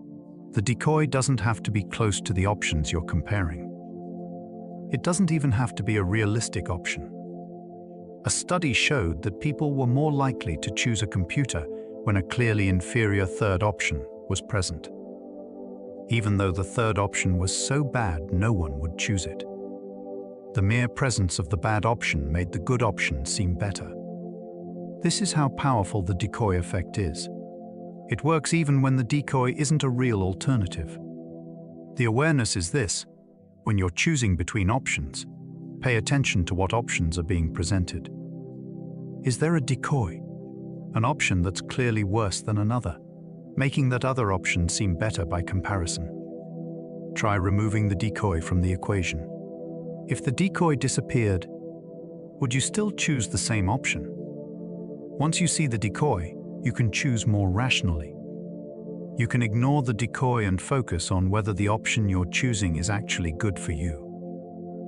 Because the decoy effect is powerful. But once you see it at work, its power diminishes. Principle 20, choice overload. You're at the grocery store. The cereal aisle has 100 options. You spend 10 minutes trying to decide. Then you feel overwhelmed. You just grab something and leave. Or you don't buy cereal at all. Having too many choices actually makes you less likely to choose anything. This is choice overload, also called the paradox of choice. Too many options leads to less satisfaction, and sometimes no choice at all. Here's how it works. Your brain has limited decision-making capacity. When there are too many options, your brain gets overwhelmed. You can't think through all the pros and cons. You can't make a good decision. So you either make a random decision just to escape the process, or you don't decide at all. Think about dating apps. Decades ago, your dating options were limited. People you knew, people you met, maybe a few dozen potential partners in your circle. Now, dating apps show you hundreds of potential partners. More options should be better, right? But people report being less satisfied with their relationships. Why? Because choice overload makes people dissatisfied. You wonder if you chose the right person. What if there's someone better? Think about streaming services. They have thousands of movies and shows. But instead of being happy about options, people are overwhelmed. They scroll for hours trying to decide. Then they watch something they don't really want to watch. Or they don't watch anything at all. Think about career choices. Decades ago, people had limited career options. They chose from a few viable paths. Now, people feel paralyzed by options. They could do anything. So they feel anxious about whether they're choosing right. Choice overload is used against you by companies that want you to feel overwhelmed. If they present too many options, you might not choose anything. So you stay as a customer longer, keep using their service, keep seeing their ads. Or you feel dissatisfied with your choice. So you come back and buy again, trying to find the perfect option. The awareness is this: notice when you're experiencing choice overload. When there are too many options, give yourself permission to limit the choices. Maybe you only look at the top 5 options instead of all 100. Maybe you set a timer. You have 10 minutes to decide, then you're choosing something. Maybe you find a trusted source that recommends a specific option. Then you choose that instead of trying to evaluate all options yourself. Fewer choices often lead to more satisfaction, because you don't spend all your time wondering if you chose right. Principle 21, priming. You see the word doctor right before taking a test about medical knowledge. Now you do better on the medical knowledge test than if you hadn't seen the word doctor. You didn't consciously think about doctors during the test, but the word primed your brain to activate doctor-related knowledge. This is priming, a stimulus that activates related ideas in your brain. Here's how it works. Your brain is constantly making associations. Word A is associated with word B, which is associated with word C. When you encounter word A, your brain activates that entire network of associations. So when you see the word doctor, your brain activates all doctor-related concepts: hospitals, medicine, health, science. Now concepts related to doctors are more available in your mind. So you do better on medical knowledge. Priming is used everywhere to influence your behavior. Think about marketing. An ad shows you images of success, wealth, and happiness while showing their product. Now your brain associates their product with success, wealth, and happiness. You see their product in the store. Your brain activates those associations. You're more likely to buy. Think about politics. A campaign shows you images of a strong leader alongside their candidate. Now your brain associates their candidate with strength. You see their candidate in the news. Your brain activates those associations. You're more likely to vote for them. Think about food. A restaurant shows you images of delicious food, happy people, and family. Now your brain associates the restaurant with positive things. You see the restaurant logo. Your brain activates those associations. You're more likely to eat there. Priming works because it operates below conscious awareness. You don't realize you're being primed. You just think you're making your own choice. But your choice is influenced by what you've been primed with. The awareness is this: notice what you're being exposed to before making decisions. What images am I seeing? What words am I hearing? What concepts are being activated in my brain? If I made a decision before being exposed to these stimuli, would I make the same decision? Try to notice priming in advertising. Try to notice priming in political campaigns. Once you see how priming works, you can try to counteract it. You can consciously think about what you actually want instead of what you've been primed to want. Principle 22. Mirroring and matching. Someone mimics your body language. They lean when you lean. They cross their arms when you cross your arms. Now you like them more. You trust them more. This is mirroring. When someone copies your mannerisms and body language, here's how it works. When someone mirrors you, it triggers a sense of similarity. You feel like they're like you. And people like people who are like them. So mirroring makes someone seem more likable and trustworthy. Salespeople know this. They mirror their customers. They match the customer's pace of speech. They match their posture. Now the customer likes them more, so they're more likely to buy. Therapists know this. They mirror their clients slightly. This builds rapport and helps the client feel understood. Manipulators know this. They mirror their victims. They match their values, interests, concerns. Now the victim feels understood. They trust the manipulator. Then the manipulator exploits that trust. Mirroring can be done with language too. Matching someone's vocabulary, accent, pace of speech. When someone speaks like you feel like you have more in common. So you trust them more. Mirroring can be done with interests. Pretending to like the same things as someone. Now they feel like you really understand them, so they trust you. This is how con artists operate. They mirror their victims. They become like the victim. The victim feels understood and accepted. Then they exploit that trust. This is how cult leaders operate. They mirror recruits. They match their values and concerns. Recruits feel understood. They join the cult. The awareness is this. Notice when someone is mirroring you. Ask yourself, does this person actually share my values and interests? Or are they mirroring me to build rapport? If I asked them about the things they said they liked, would they actually know about them? Or would they not know much? Mirroring isn't always bad. Therapists mirror clients genuinely to build understanding. But be aware that mirroring can be used manipulatively. Someone might mirror you to gain your trust, then exploit that trust. Principle 23. Authority borrowed. A celebrity endorses a product. The celebrity isn't an expert on the product, but they're famous. So they have authority. The authority of the celebrity transfers to the product.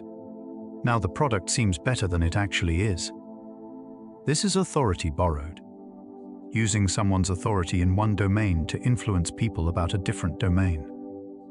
Here's how it works. Your brain associates authority in one area with authority in all areas. A celebrity is authoritative in entertainment. But people assume they're authoritative about health, politics, products, everything. A politician is authoritative about politics. But people assume they're authoritative about sports, science, culture, everything. An athlete is authoritative about sports. But people assume they're authoritative about shoes, nutrition, politics, everything. Borrowed authority is incredibly powerful because it bypasses your critical thinking. You don't evaluate the endorsement rationally. You just see the authority and trust them. Think about advertising. Celebrity athletes endorse nutrition drinks. The athletes aren't nutritionists, but their authority in sports transfers to nutrition. Think about politics. Celebrities endorse political candidates. The celebrities aren't politicians, but their authority in entertainment transfers to politics. People see the celebrity endorsement and assume the candidate is good. They don't evaluate the candidate critically. Think about health. Celebrities promote health products. The celebrities aren't doctors, but their authority as celebrities transfers to health. People buy the products without evaluating whether they actually work. Borrowed authority is used to sell anything. If you can get a famous person to endorse it, people will trust it more. The awareness is this: notice when borrowed authority is being used. Ask yourself, is this person actually an expert on what they're endorsing? Or are they just a famous person? Would I believe this if it came from an unknown person? Or am I believing it because of the authority borrowed from fame? If the endorsement came from an actual expert in the field, would I find it more convincing? If so, the borrowed authority might be misleading. Once you notice borrowed authority, you can evaluate the endorsement more rationally. You can ignore the authority and focus on the actual information. Principle 24, strategic silence. Someone asks you a question, you don't answer. You stay silent. The silence feels uncomfortable to the person who asked. So they keep talking. They fill the silence with more information. They say things they might not have said if you'd answered. This is strategic silence, using silence to get information or compliance. Here's how it works. Silence is uncomfortable. Your brain is wired to fill silence. So when someone stays silent after asking a question, you feel compelled to fill that silence. You keep talking. You say more than you intended. You reveal things you didn't mean to reveal. This is how interrogators get confessions. They ask a question. They don't respond to the answer. They stay silent. The suspect feels uncomfortable, so they keep talking. They reveal more and more. Eventually, they confess. This is how manipulators get information. They ask a question. They don't respond. The victim fills the silence. They keep talking. They reveal information they didn't mean to reveal. Think about negotiations. You make an offer. The other side doesn't respond. They stay silent. Now you feel uncomfortable. Did they reject the offer? Should you improve it? You keep talking. You reveal your flexibility. You reveal how much you're willing to move. This is what the other side wanted. They got you to reveal information through strategic silence. Think about relationships. You tell someone something. They stay silent. Now you feel uncomfortable. Did they hear you? Do they disapprove? You keep explaining. You reveal more about why you feel this way. You get more defensive. You say things you didn't mean to say. Strategic silence is powerful because it's passive. The person isn't doing anything, but their inaction causes you to do something. The awareness is this. Notice when someone is using strategic silence. When someone doesn't respond, don't feel compelled to fill the silence. Stay silent too. Let them fill the silence. Don't reveal more than you intended. If you're uncomfortable with silence, that discomfort is the tool being used against you. Once you get comfortable with silence, it loses its power. You can sit with an uncomfortable silence without feeling compelled to fill it. And that gives you back control over the conversation. Principle 25. The power of incompleteness. A song gets stuck in your head. Not the whole song, just part of it. Your brain keeps trying to complete it. Your brain keeps replaying the incomplete song, trying to finish it. This is the power of incompleteness. Incomplete information is memorable and engaging. Here's how it works. Your brain likes to complete patterns. When a pattern is incomplete, your brain is drawn to complete it. So incomplete information keeps your brain engaged. You keep thinking about it. You keep trying to finish it. This is called the Zeigarnik effect. Incomplete tasks are more memorable than complete tasks. Think about cliffhangers. A TV show ends with a cliffhanger. Now you're thinking about the cliffhanger all week. You have to know what happens next. A book ends a chapter with a cliffhanger. Now you keep reading. You can't stop because the pattern is incomplete. Think about marketing. An ad shows part of a story. The story is incomplete. So you're engaged. You want to know the rest. Think about social media. A post hints at something but doesn't reveal it fully. Your curiosity is triggered. You read the comments trying to find the complete information. Incompleteness is engaging because your brain is drawn to complete patterns. This is used everywhere. In storytelling, in marketing, in social media. Anything that leaves you hanging is more engaging than something that's complete and finished. The awareness is this. Notice when incomplete information is being used to engage you. Notice cliffhangers. Notice hints. Notice partial stories. Ask yourself, am I engaging with this because I actually want to know? Or because my brain is compelled to complete the pattern? Once you recognize the power of incompleteness, you can choose to engage or disengage. You don't have to read the next chapter just because the previous chapter ended with a cliffhanger. You don't have to click on the article just because the headline is incomplete. But if you do engage, you're more aware that it's by design. Principle 26, narrative transportation. Someone tells you a story. You get lost in the story. You forget about the real world. Now the story has transported you somewhere else. You're no longer thinking critically. You're just experiencing the story. This is narrative transportation. When a story is so engaging that it transports you away from critical thinking. Here's how it works. Stories engage both your emotional brain and your rational brain. But when the story is really engaging, the emotional brain dominates. Your critical thinking shuts down. You stop questioning. You just accept what the story is telling you. This is why stories are so powerful. They bypass critical thinking.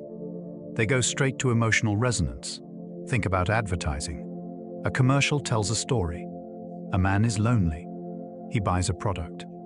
Now he's happy and surrounded by friends. The story is engaging. It transports you. You stop thinking about whether the story is realistic. You just feel the emotional resonance, and you associate the product with happiness. Think about political campaigns. A candidate tells a story of struggle and triumph, a story of fighting for ordinary people. The story transports you. You stop thinking critically about the candidate's policies. You just feel the emotional resonance, and you support the candidate. Think about religion. Religious texts tell stories of creation, redemption, purpose. The stories transport people. They stop thinking critically. They just experience the emotional and spiritual resonance. Narrative transportation is powerful because it's so engaging. You don't realize you're being transported. You just think you're experiencing a story. But while you're transported, your critical thinking is offline. The awareness is this. Notice when you're being transported by a story. When you're deeply engaged in a story, notice that your critical thinking might be reduced. Ask yourself, if I step out of this story, if I think about this critically, what would I conclude? Is this story persuading me emotionally? And would I reach the same conclusion if I thought about it rationally? Stories are powerful, and that power can be used for good or ill. But awareness of narrative transportation gives you a fighting chance to maintain critical thinking even while enjoying stories. Principle 27. In group language. A group develops its own language, its own terms, its own way of speaking. When you hear someone use in-group language, you feel like they're part of your group. They understand. They belong. This is in-group language. Language that marks someone as a member of the group. Here's how it works. Language creates boundaries. People who speak the language are in. People who don't are out. So groups develop special language as a way of reinforcing group boundaries. Think about religions. Each religion has its own language, its own terms. Catholics talk about confession and transubstantiation. Buddhists talk about Dharma and Nirvana. If you use the language, you're in. If you don't, you're out. Think about professions. Lawyers use medical language. Doctors use medical language. Computer programmers use programming language. If you speak the language, you're in the profession. If you don't, you're not. Think about subcultures. Different subcultures have their own language, their own slang, their own way of speaking. If you use the language, you're part of the subculture. If you don't, you're not. In-group language creates a sense of belonging. It makes people who speak it feel like part of something. And it makes people who don't speak it feel like outsiders. This is used by groups to reinforce membership. Religious groups use religious language to keep members engaged. Political groups use political language to keep supporters engaged. Marketing groups use brand language to keep customers engaged. The awareness is this: notice when in-group language is being used. Notice special terms. Notice jargon. Notice ways of speaking that mark someone as part of the group. Ask yourself, does this language make sense? Or is it just creating an illusion of belonging? When you use this language, are you actually part of the group? Or are you just speaking the language? In-group language can create community, but it can also be used to exclude and manipulate. Awareness of it gives you a choice. You can use the language to feel part of something, or you can opt out. Principle 28. The illusion of transparency. You think you're expressing yourself clearly. You think people understand what you mean. But they don't. They're interpreting your words differently than you intended. You assume they understand, so you don't explain further. Now you're all talking past each other. This is the illusion of transparency, assuming that your meaning is clear when it's actually not. Here's how it works. You know what you mean. You know your intent. So you assume that what comes out of your mouth is clear. But other people don't know your intent. They only hear your words. And they interpret your words through their own perspective. So your meaning gets lost in translation. Think about relationships. You say something that seems clear to you, but your partner interprets it differently. You assume they understand, so you don't explain. Now you're both confused. You think they're being unreasonable. They think you're being unclear. Think about work. You give instructions that seem clear to you, but your employee interprets them differently. You assume they understand. They assume you're clear, but they go in the wrong direction. Think about communication across different backgrounds. You say something that's clear in your culture, but someone from a different culture interprets it differently. You assume they understand. They assume you're clear, but you're actually not communicating. The illusion of transparency is why so many conflicts exist. People assume they're being clear when they're not, and they get frustrated when the other person doesn't understand. The awareness is this: notice when you might be experiencing illusion of transparency. When you communicate something important, check for understanding. Ask the other person to repeat back what they heard. Ask them to clarify. Make sure you're actually communicating. Don't assume clarity. Verify it. And when someone doesn't understand you, Don't blame them for not getting it. Instead, try explaining it differently. Once you see how often the illusion of transparency happens, you can be more careful about it, and your communication will be much more effective. Principle 29, reactance, the forbidden fruit effect. You're told you can't do something. Now you want to do it more. You're told not to think about something. Now you can't stop thinking about it. You're told not to feel a certain way. Now you feel it more intensely. This is reactance, the psychological resistance to being controlled or restricted. Here's how it works. You have a need for autonomy. When that autonomy is threatened, you push back. When someone tells you that you can't do something, your brain perceives it as a threat to your freedom, so you want to do it more. Just to reassert your autonomy. This is why bans backfire. Make something illegal, and people want it more. Make a topic forbidden, and people are more interested in it. Think about parenting. Parents tell their teenagers they can't date someone. Now the teenager wants to date them more. The restriction on autonomy creates reactance. The teenager pushes back. Think about censorship. Governments ban books. Now people want to read them more. The restriction creates reactance. People want to read the forbidden content. Think about marketing. A company says you shouldn't have their competitor's product. Now you want it more. The restriction creates reactance. Think about relationships. A partner forbids the other partner from doing something. Now the other partner wants to do it more. The restriction creates reactance. Reactance is powerful because it's about autonomy. And autonomy is fundamental to human psychology. The awareness is this. Notice when you're experiencing reactance. When you want something more because you're told you can't have it, that's reactance. Ask yourself, do I actually want this? Or do I want it because it's forbidden? If it were freely available, would I want it as much?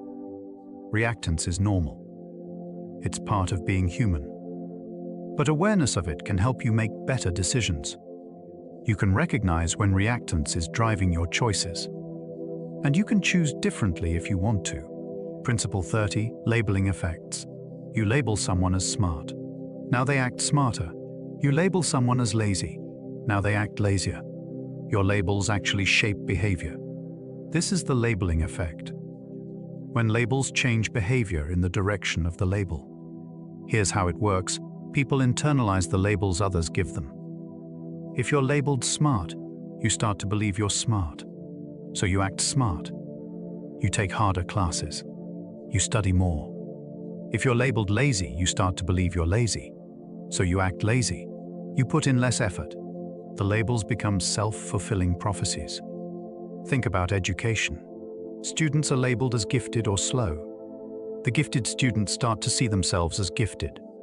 They work harder. They do better. The slow students start to see themselves as slow. They work less hard. They do worse. The labels created the difference. It wasn't about actual ability. It was about how the labels changed behavior. Think about relationships. You label your partner as selfish. Now they act more selfish. Not because they were always selfish, but because the label makes them behave selfishly. Maybe they feel attacked, so they withdraw. The withdrawal looks like selfishness. The label created the behavior. Think about mental health. Someone is labeled as anxious. Now they feel more anxious. The label makes them anxious. They start to notice things that confirm the label. They interpret situations through the lens of anxiety. The label affected their psychology. Labeling effects are used deliberately to shape behavior. Teachers label students to influence their performance. Parents label children to influence their behavior. Therapists avoid negative labels because they can create self-fulfilling prophecies. The awareness is this. Notice the labels you're using for yourself and others. Ask yourself, am I behaving this way because I have this trait? Or am I behaving this way because I've been labeled with this trait? If you change the label, would the behavior change? Labels are powerful, but they're not always accurate, and they can shape behavior in unintended ways. Choosing better labels for yourself and others can actually change behavior. Principle 31. Self-fulfilling prophecies. You believe you'll do badly on a test, so you study less. You go into the test anxious. You do badly. Your belief was fulfilled. But would you have done badly if you believed you'd do well? This is a self-fulfilling prophecy, a belief that causes itself to come true. Here's how it works. Your beliefs shape your behavior. Your behavior creates outcomes that match your beliefs. If you believe you'll fail, you behave in ways that make failure more likely. You don't try as hard. You're anxious. You make mistakes. If you believe you'll succeed, you behave in ways that make success more likely. You try hard. You're confident. You do well. The belief created the outcome. Think about relationships. You believe your partner doesn't love you, so you become distant and suspicious. Your partner picks up on your distance and suspicion, so they withdraw. Now you have confirmation. Your belief was right. Your partner doesn't love you, but your behavior caused the outcome. The belief created the reality. Think about work.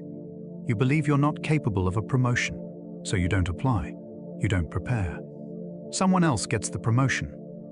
Your belief was fulfilled, but you created the outcome. The belief created the reality. Think about health. You believe you'll get sick, so you feel anxious. Your immune system is suppressed. You get sick. Your belief was fulfilled, but your belief affected your immune system. The belief created the reality. Self-fulfilling prophecies are powerful because they're invisible. You don't realize your belief created the outcome. You think the outcome was inevitable, but your behavior created it. The awareness is this: notice your beliefs about outcomes. Ask yourself, might this belief be creating the outcome I'm predicting? What would happen if I believed the opposite? If you change your belief, you might change your behavior, and the outcome might change. This doesn't mean positive thinking fixes everything. But awareness of self-fulfilling prophecies can help you make better choices.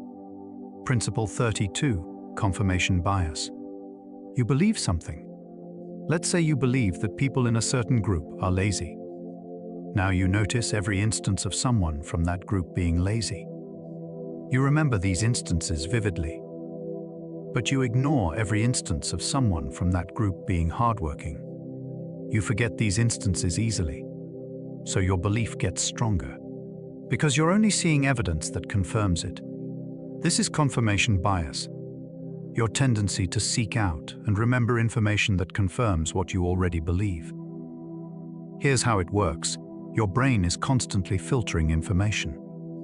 It can't process everything, so it filters for information that confirms what you already believe. If you believe something, your brain looks for evidence that supports it and ignores evidence that contradicts it. This is adaptive in some ways. It helps you think efficiently. You don't have to reconsider every belief constantly. But it also means you're living in a bubble of beliefs confirmed by selective information. Think about politics. If you believe one party is better, you notice news stories that make that party look good. You ignore news stories that make them look bad. Meanwhile, someone who believes the other party is better is doing the same thing in reverse. So both sides are right. Both sides are seeing evidence that confirms their beliefs. But they're seeing different evidence because confirmation bias filters what they see. Think about relationships. If you believe someone is trustworthy, you notice times they're honest. You overlook times they lie or are evasive. If you believe someone is untrustworthy, you notice times they lie. You overlook times they're honest. So both sides can be right. You can see evidence that someone is trustworthy. Someone else can see evidence that the same person is untrustworthy. Think about health beliefs. If you believe a supplement works, you notice times you take it and feel better. You overlook times you take it and don't feel better. You overlook times you don't take it and feel fine. So you're right. The supplement works. But that's only because confirmation bias is filtering your evidence. Here's what's dark. Confirmation bias can trap you in false beliefs. If you believe something false, confirmation bias prevents you from learning the truth. You'll find evidence that confirms the false belief. You'll ignore evidence that contradicts it, and your belief will get stronger and stronger, even though it's false. This is how conspiracy theories persist. Someone believes the conspiracy theory. Their brain looks for evidence that confirms it, and ignores evidence that contradicts it. So the conspiracy theory seems more and more true, even though it's false. The awareness is this: notice when you're experiencing confirmation bias. Ask yourself, am I looking for evidence that confirms my beliefs? Or am I looking for the truth? What evidence contradicts what I believe? Am I ignoring it? If I tried to prove my belief wrong, what evidence would I find? Confirmation bias is powerful because it's invisible. You don't realize you're biased. You think you're seeing things clearly. But once you notice confirmation bias at work, you can try to correct for it. You can deliberately look for evidence that contradicts your beliefs. You can try to see reality more clearly. It's hard. Your brain resists it. But it's possible. And once you can see past confirmation bias, you can make more informed decisions based on reality, not just on beliefs confirmed by selective evidence. Principle 33, the backfire effect. You believe something. Someone shows you evidence that contradicts your belief. You should change your mind, right? But you don't. Instead, your original belief gets stronger. You believe it more firmly than before.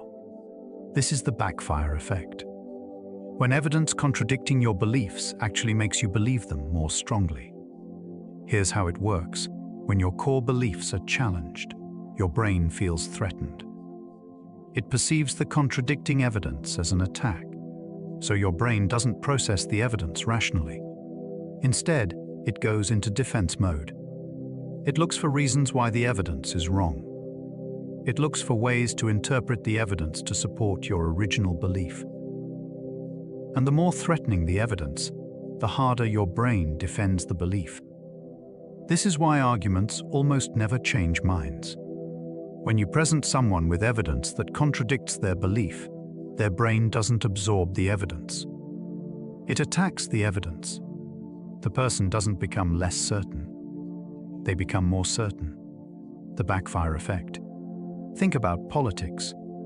You show someone evidence that their favored politician did something wrong. Instead of reconsidering, they trust the politician more. They believe the evidence is fake or taken out of context, or is a conspiracy against the politician. The evidence was supposed to change their mind. Instead, it made their belief stronger. Think about health beliefs. Someone believes a certain treatment works. You show them studies saying it doesn't work. They don't reconsider. They attack the studies. The studies are biased. The pharmaceutical companies are suppressing the truth. Their belief gets stronger. Think about conspiracy theories. Someone believes a conspiracy theory. You show them evidence that debunks the conspiracy theory. Instead of reconsidering, they believe the conspiracy theory more firmly. The fact that you're trying to convince them it's false is evidence that it's true. You're part of the conspiracy.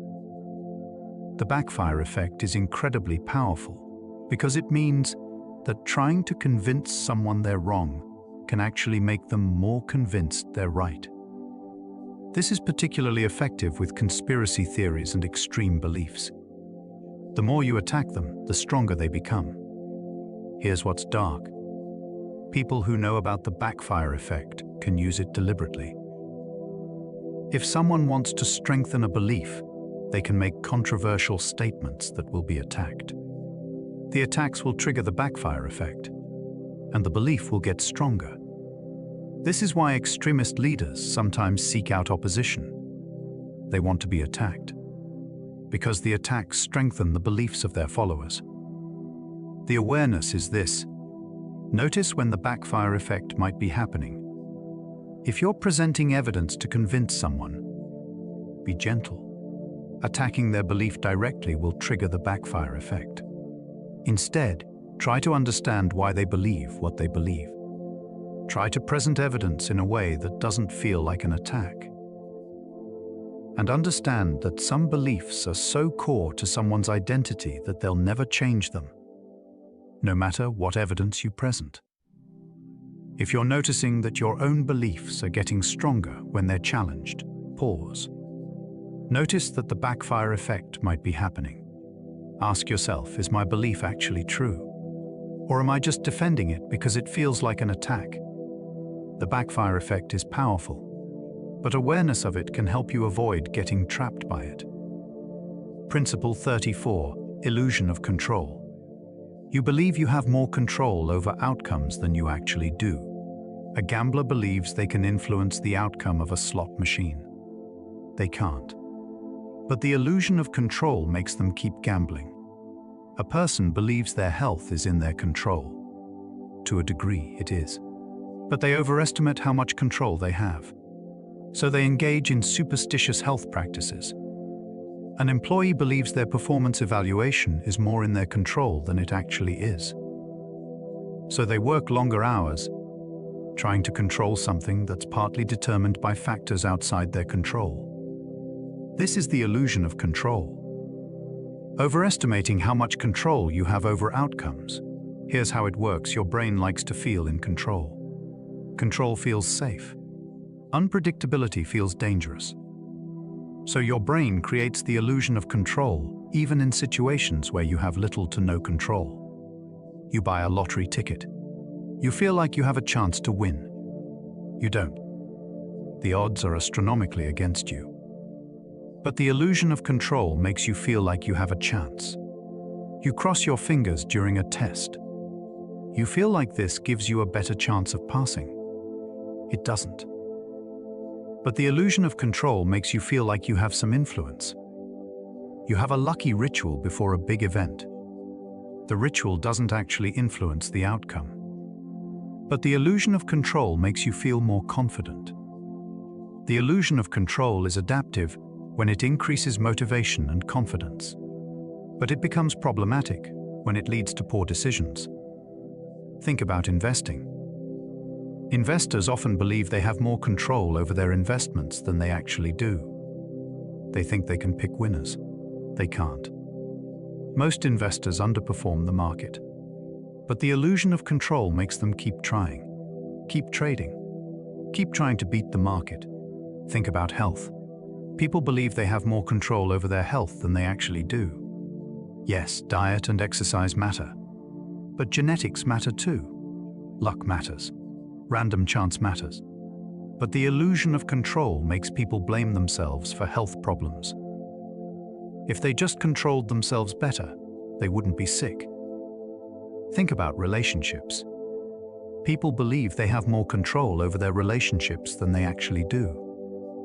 You can't control another person. You can only control yourself. But the illusion of control makes people think they can change their partner.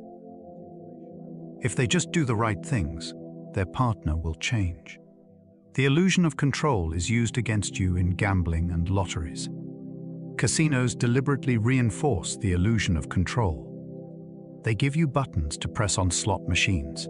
It feels like you have control. You don't. But the illusion keeps you gambling. The awareness is this: notice where you have actual control and where you don't. In gambling, you have no control. The outcome is determined by random chance. Acknowledging this can save you money. In health, you have some control, but not complete control. You can do things that make it more likely you'll be healthy, but you can't guarantee it. In relationships, you have control over your own behavior, but not over the other person's behavior or choices. Once you see where your actual control ends and randomness begins, you can make better decisions. You can stop trying to control things you can't control, and you can focus on controlling the things you actually can control. Principle 35. Dunning-Kruger effect. Someone knows a little bit about something. Because they know a little, they overestimate how much they know. They think they understand the topic. They don't. But their knowledge makes them confident. Meanwhile, an actual expert knows how much they don't know, so they're less confident. This is the Dunning-Kruger effect. People with low knowledge are overconfident. People with high knowledge are more humble. Here's how it works. To know how much you don't know, you need to know a lot. If you're just starting to learn something, you don't know enough to know what you're missing. So you feel confident. You think you understand more than you do. As you learn more, you realize how much you don't know. So you become less confident. But once you learn even more and become an actual expert, you realize that what you don't know is actually learnable, so your confidence goes back up. The curve looks like this: low knowledge, high confidence. More knowledge, lower confidence. High knowledge, higher confidence again. The Dunning-Kruger effect explains a lot of human behavior. Think about social media experts. Someone reads a few articles about social media marketing. Now they think they're an expert. They give advice. They're confidently wrong. A real social media expert knows that social media marketing is incredibly complex. They know how much they don't know, so they're less likely to make overly confident claims. Think about political opinions. Someone learns a little about a political issue. Now they have strong opinions. They think they understand the issue. They don't. An expert on the issue knows how complex it is. They're more likely to say, "I don't know," or "it depends," or "I'm uncertain." Think about health advice. Someone reads a health article. Now they think they understand health. They give advice to others. They're confidently wrong. A doctor knows how much they don't know about medicine, so they're more cautious with their advice. The Dunning-Kruger effect is particularly dangerous because it makes overconfident people more persuasive. They speak with confidence. They act like they know what they're talking about, so people believe them. Meanwhile, actual experts are hedging their bets. They're saying, "I think, but I could be wrong." They're less persuasive. So confident idiots can be more influential than humble experts. This is how misinformation spreads. Confident people spread misinformation with authority. Experts spread accurate information with caution. People believe the confident people. The awareness is this: notice the difference between confidence and actual knowledge. Ask yourself, how much do I actually know about this topic? Not how much do I think I know. Actually know. If I'm very confident about something, am I that confident because I actually understand it? Or because I don't know enough to know what I'm missing? Am I listening to someone who's confidently wrong? Or someone who's actually expert but cautiously right? The Dunning-Kruger effect is powerful because it's hard to see in yourself. You don't know what you don't know. But noticing the effect can help you be a little more humble about your knowledge, and a little more skeptical of people who are extremely confident. Principle 36. False consensus effect. You believe something. Most people believe something. So you think most people believe what you believe. But you're wrong. Most people don't believe what you believe. You're in a minority. But because you're surrounded by people who agree with you, you think you're in the majority. This is the false consensus effect. Overestimating how much other people agree with you. Here's how it works. You spend time with people who are similar to you. People who share your beliefs. So your social circle reflects your beliefs. Your brain then assumes that your social circle is representative of the population. So you think your beliefs are more common than they actually are. Think about politics. Someone lives in a politically homogeneous area. Everyone around them votes the same way. Everyone shares political beliefs. So the person thinks everyone votes this way. When they find out that half the country votes differently, they're shocked. How could so many people believe something so obviously wrong? But they're not more in touch with reality. They're just in a bubble where everyone agrees with them. Think about social media. Your feed shows you posts from people similar to you. posts you agree with. So your feed reflects your beliefs. You think everyone believes what you believe. You don't realize that other people are seeing completely different feeds. Feeds that reflect their different beliefs. Think about generational differences. Older people are surrounded by older people, so they think older people's values are universal. Younger people are surrounded by younger people, so they think younger people's values are universal. Both groups are shocked when they realize the other generation has completely different values. The false consensus effect makes you think you're more normal than you are. It makes you think your beliefs are more mainstream than they are. This can make you dismissive of people who believe differently. How could they believe something so wrong when most people believe what I believe? But the truth is, most people might not believe what you believe. You're just in a bubble. The awareness is this: notice your social circle. How similar are these people to you? How much do they share your beliefs? If your social circle is very homogeneous, you might be experiencing false consensus effect. You might think your beliefs are more common than they actually are. Try to expose yourself to people with different beliefs. Read news from sources that don't match your politics. Listen to podcasts by people you disagree with. Once you see that reasonable people disagree with you, the false consensus effect loses some of its power. You won't assume everyone agrees with you. You'll understand that society is more diverse in beliefs than your social circle suggests. Principle 37, projection bias. You have a flaw. You're not very empathetic. You don't listen well. You're selfish. But you don't like thinking about these flaws. So your brain does something interesting. Your brain assumes other people have the same flaw. If you're selfish, you think other people are selfish too. This is projection bias, assuming other people have the same traits as you, especially negative traits. Here's how it works. Your brain is trying to protect you from uncomfortable truths about yourself. If everyone is like you, then you're normal. You don't have a flaw. You're just human. So your brain projects your traits onto others. Think about trustworthiness. Someone who is dishonest tends to assume others are dishonest. They assume that if they're lying, everyone's lying. Someone who is honest tends to assume others are honest. They're surprised when people lie to them.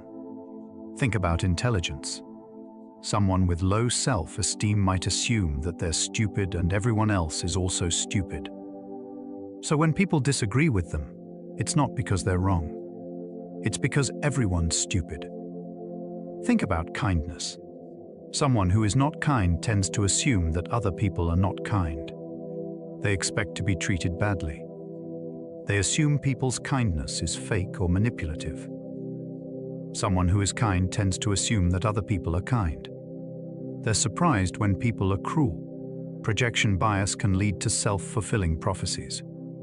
If you assume people are dishonest, you treat them with suspicion. They pick up on your suspicion. They become defensive and dishonest. If you assume people are kind, you treat them with openness. They pick up on your openness. They become kinder. The awareness is this: notice when you're projecting your traits onto others. Ask yourself, am I assuming this person has this trait because they actually do?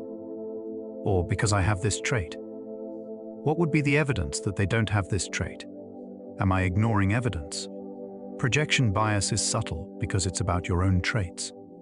It's hard to see in yourself.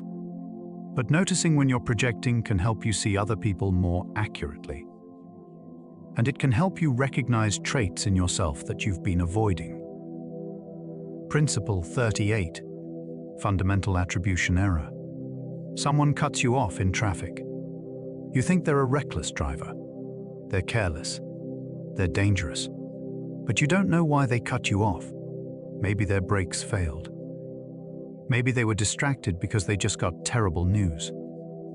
Maybe they didn't see you. You attribute their behavior to their character, but it might have been due to circumstances. This is fundamental attribution error. attributing other people's behavior to their character while ignoring situational factors. Here's how it works. When other people do something, you focus on their character or personality. When you do something, you focus on the situation. When someone else is late, they're irresponsible. When you're late, traffic was bad. When someone else is angry, they're aggressive. When you're angry, you have good reasons. When someone else fails, they're incompetent. When you fail, the task was too hard. This bias is asymmetrical. You're lenient with yourself. You're harsh with others. Think about crime. Someone commits a crime. We assume they're a bad person. They're a criminal. But we don't know what led them to the crime. Maybe they were desperate. Maybe they were abused. Maybe they were coerced. The crime might be due to character, or it might be due to circumstances. But we usually assume it's character. Think about poverty. Someone is poor. We assume they're lazy or irresponsible, but we don't know their circumstances. Maybe they had bad luck. Maybe they were born into poverty. Maybe the system is stacked against them. Poverty might be due to character, or it might be due to circumstances. But we usually assume it's character. Fundamental attribution error is used to justify harsh judgments. Someone did something bad. They're a bad person. They deserve punishment. But if we considered circumstances, we might be more compassionate. We might realize that situational factors played a role. The awareness is this: when someone does something, try to consider situational factors. Why might they have done this? What circumstances might have led to this behavior? And when you do something, acknowledge that situational factors play a role. You're not just responding to your personality, you're responding to the situation. Try to apply the same standard to others as you apply to yourself. Try to consider circumstances for others the way you consider circumstances for yourself. Fundamental attribution error is powerful because it makes you more judgmental than you need to be. But noticing it can help you be more compassionate. Principle 39. Just world hypothesis. Someone is suffering. They must have done something to deserve it. Someone is successful. They must be talented or hardworking. Someone is poor. They must be lazy or irresponsible. This is just world hypothesis. Believing that the world is fair, that people get what they deserve. Here's how it works. The world is actually unfair. Random chance plays a huge role. Luck plays a huge role. Circumstances matter enormously. But your brain wants to believe the world is fair. If the world is fair, then you can control your life. If you work hard, you'll succeed.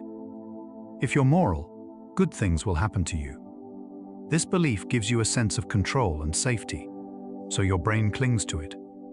But it's not true. Random chance and luck play enormous roles. People work hard and still fail. People are moral and still suffer. Just world hypothesis makes you blame victims. Someone was abused.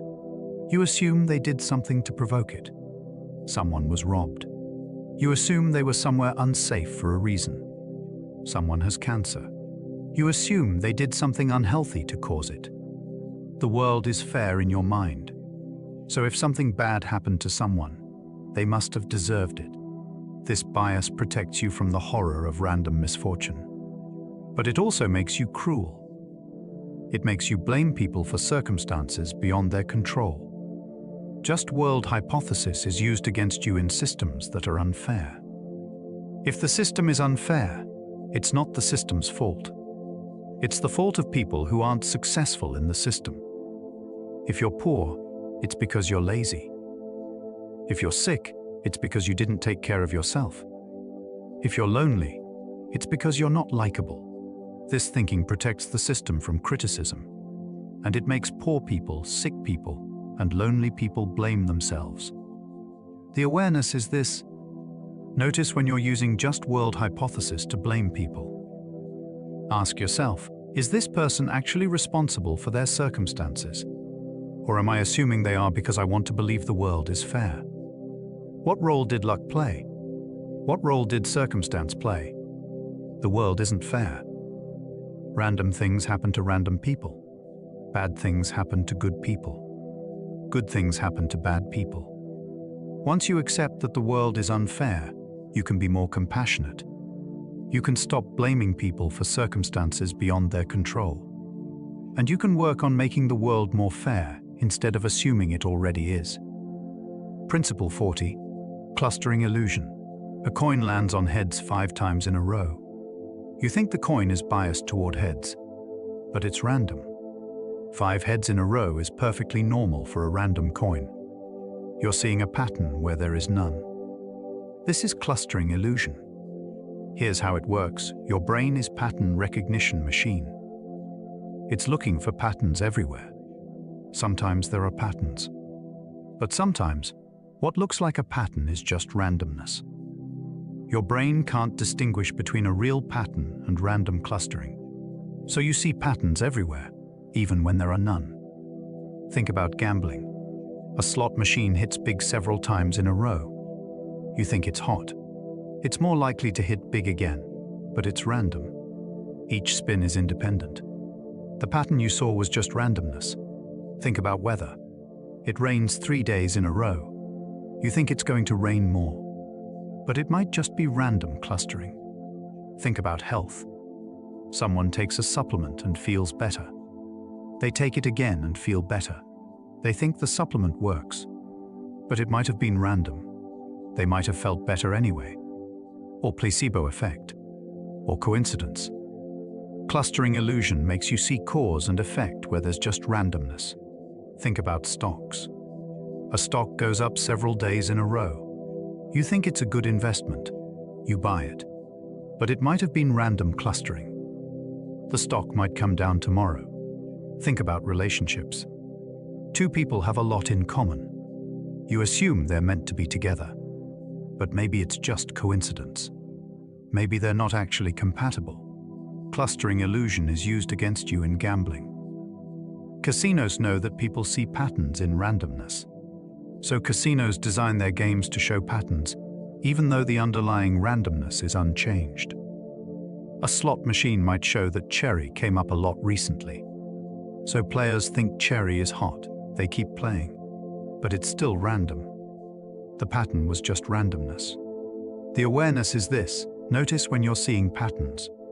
Ask yourself, is this actually a pattern? Or is it just random clustering? How many times would I expect this to happen by random chance alone? If it's something important, gather more data before concluding there's a pattern. One person recovering from an illness after taking a supplement doesn't prove the supplement works. Hundreds of people recovering would be more convincing. One stock going up 5 days in a row doesn't mean it will keep going up. Years of data would be more convincing. Clustering illusion is powerful because your brain is wired to see patterns. But noticing it can help you distinguish between real patterns and random clustering. Principle 41. Belief perseverance. You believe something. Evidence contradicts your belief, but you don't change your mind. Instead, you hold on to your belief. This is belief perseverance, continuing to believe something even when evidence contradicts it. Here's how it works. Your beliefs are part of your identity. Changing a belief feels like changing who you are. So your brain resists changing beliefs. It looks for reasons why the contradicting evidence is wrong. Belief perseverance is related to confirmation bias. You look for evidence that confirms your belief. You ignore evidence that contradicts it. But belief perseverance is specifically about continuing to believe something even when you encounter evidence against it. Think about relationships. You believe your partner is trustworthy. Then you find evidence that they lied. But you don't change your mind about them being trustworthy. Instead, you explain away the evidence. They had good reasons to lie. They're normally trustworthy. This was just a one-time thing. Your belief perseveres even though the evidence contradicts it. Think about political beliefs. You believe a certain politician is honest. Then you find evidence they lied. But you don't change your mind. Instead, you explain away the evidence. The evidence is taken out of context. The media is biased. The politician misspoke. Your belief perseveres. Think about self-beliefs. You believe you're not good at math. Then you do well on a math test. But you don't change your mind about not being good at math. Instead, you explain away the evidence. The test was easy. You got lucky. You had help. Your belief perseveres. Belief perseverance is powerful because beliefs are sticky. They persist even in the face of contradicting evidence. This is used against you in systems that want to maintain false beliefs. Religious systems use belief perseverance to maintain faith, even when contradicting evidence exists. Political systems use belief perseverance to maintain ideology, even when contradicting evidence exists. Corporate systems use belief perseverance to maintain brand reputation, even when contradicting evidence exists. The awareness is this: notice when you're experiencing belief perseverance. Notice when contradicting evidence appears. Instead of immediately explaining it away, sit with it. Ask yourself, might I be wrong about this? What if the contradicting evidence is accurate? What would that mean about my belief? It's hard. Changing beliefs feels like changing yourself. But sometimes beliefs need to change when they're not supported by reality. Once you can notice belief perseverance happening, you have the opportunity to reconsider your beliefs. And that's when you can update them based on evidence. Principle 42. The foot in, the door technique. Someone asks you a small favor. It's easy. You say yes. Then they ask for a bigger favor. You're already committed to the first favor, so it's harder to say no. Then they ask for an even bigger favor. You've already done 2 favors. Now you're a person who does favors for them. This is the foot in the door technique. Getting you to commit to something small, then asking for something bigger. Here's how it works. Once you've committed to something, you want to stay consistent with that commitment. So if you've said yes to a small thing, you're more likely to say yes to a bigger thing, because you've already committed to that person or cause. The foot in, the door technique exploits commitment and consistency bias. Think about donations. A charity asks you to donate $1. You say yes, it's only $1. Then they ask you to donate $10. You've already committed to their cause, so you're more likely to say yes. Then they ask you to donate $100.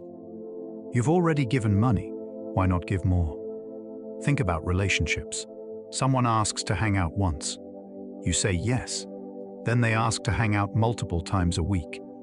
You've already said yes to hanging out, so you're more likely to say yes to more. Then they ask you to be in a committed relationship. You've already spent a lot of time with them. Think about recruitment. A cult asks you to come to one meeting. You go. Then they ask you to come to another meeting. You've already been to one. Then they ask you to move into the compound. You've already committed to the cult. The foot in the door technique works because commitment creates obligation. Once you're committed to something, you want to maintain that commitment. And the only way to maintain it is to keep committing more. The awareness is this: notice when someone is using the foot in, the door technique on you. The first ask seems small, but recognize that it might be the first step in a series of escalating asks. Ask yourself, am I committing to this because it's good for me? Or because I've already committed to something related? It's okay to say no to subsequent requests, even if you said yes to the initial request. Your previous commitment doesn't obligate you to make future commitments. Principle 43. The door in, the face technique. Someone asks you for something huge, something you'll definitely say no to. You say no. Then they ask for something smaller, much smaller than the original request. Now you're more likely to say yes, because it's so much less than the original request. This is the door in, the face technique. Making an outrageous request so that a more reasonable request seems reasonable by comparison. Here's how it works. The first request is so big that you say no. You shut the door in their face. Then the second request is much smaller. Now you feel like you should compromise, You feel like you were too harsh in rejecting the first request. So you say yes to the second request, even though you might have said no if it was the only request. Think about negotiations. A seller asks for a very high price. You say no.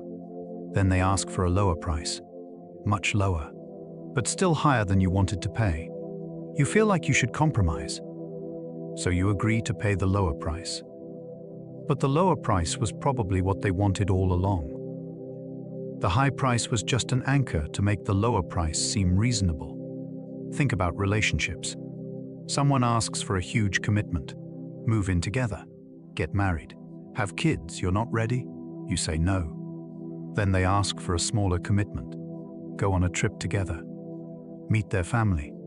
You feel like you should compromise. So you agree. But then the small commitment leads to bigger commitments.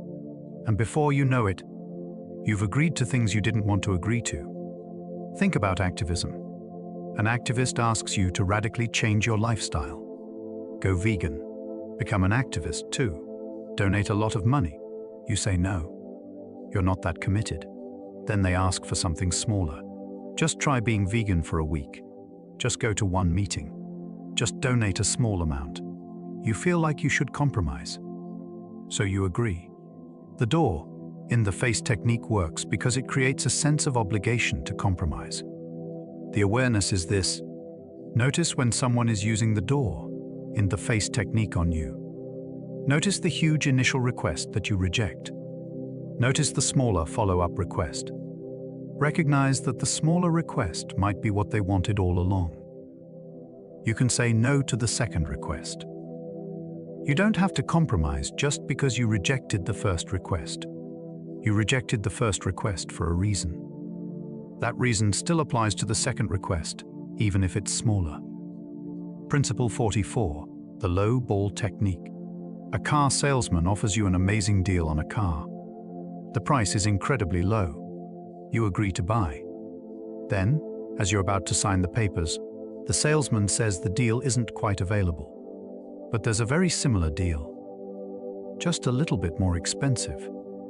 You've already committed to buying a car from this salesman. You've been thinking about the car. You're emotionally invested. So you say yes to the slightly more expensive deal. This is the low ball technique, offering an attractive deal to get you to commit, then changing the deal once you're committed. Here's how it works. You commit to the low ball offer. Now you're invested in the deal. When the deal changes, you don't want to admit you made a mistake. You don't want to walk away. You've already committed. So you accept the worst deal just to maintain consistency with your commitment. The low ball technique exploits commitment bias and sunk cost fallacy. You've already sunk time and emotion into the decision, so you don't want to abandon it. Think about jobs. A company offers you a job at a high salary. You accept the job. Then, right before you start, they say the budget changed. The salary is now lower. You've already committed to the job. You've told your old employer you're leaving. You've told your family, so you accept the lower salary. Think about relationships. Someone pursues you intensely. They're amazing. You fall for them. Then, once you're committed, they reveal who they really are. They're not as amazing as you thought, but you've already committed. So you stay in the relationship. Think about subscriptions. A service offers you a trial for a few dollars. You sign up. Then, when the trial ends, the price is much higher. You've already been using the service. It's convenient. You're somewhat committed. So you keep paying the higher price. The low ball technique is effective because people hate admitting they made a mistake. Once you've committed, you want to believe the commitment was right. So you accept worse terms just to maintain the illusion that your commitment was good. The awareness is this. Notice when the deal is changing after you've committed. Recognize that you can still walk away. You don't have to stay committed to a deal that changed. Just because you committed doesn't mean you're obligated to accept worse terms. If someone changes the deal after you've committed, it's okay to walk away. You don't have to maintain a commitment that's no longer what you agreed to. Principle 45. Artificial urgency. For the rest of today only, get 50% off everything. Buy now before it's gone forever. Limited spots available. Sign up today. These phrases create urgency, and urgency makes you act, sometimes before you've thought through your decision carefully. This is artificial urgency, creating a sense that you need to act now, even when you really don't. Here's how it works. Urgency triggers your ancient fear response. Danger is approaching. You need to act now. There's no time to think. When you're in this state, your rational brain shuts down. Your emotional brain takes over. You act fast. This is adaptive when there's real danger. But most of the time, there's no real danger. There's just artificial urgency. Think about sales. Sales create artificial urgency. Today only. This week only. While supplies last. But supplies aren't really running out. Or the sale will come back next week. Or you could order it tomorrow and it would still be available. But the artificial urgency makes you feel like you have to act now. So you buy things you might not have bought if you'd had time to think. Think about job opportunities. You get a job offer. You have to decide by Friday. But is there really a deadline? Or is the deadline artificial, designed to push you into a decision before you're ready? Think about relationships. Someone is interested in you, but they make it clear they won't wait long. They need to know now if you're interested. This creates artificial urgency. You're pressured into a decision you might not have made if you'd had time to think. Artificial urgency is used everywhere. In marketing, in negotiations, in relationships, in persuasion. And it works because your brain responds to urgency. It doesn't distinguish between real urgency and artificial urgency. Both trigger the same fear response. Here's what's dark. Artificial urgency is often a sign of manipulation. If someone is genuine and honest, they can wait for your decision. They have nothing to hide. They're confident the decision will be made in their favor, given time. But if someone is trying to manipulate you, they need to rush you. They need to push you into a decision before you have time to think. So artificial urgency is often a red flag. It's a sign that you should slow down, not speed up. The awareness is this: when you feel urgency, pause. Ask yourself, is this urgency real? Or is someone creating it to manipulate me?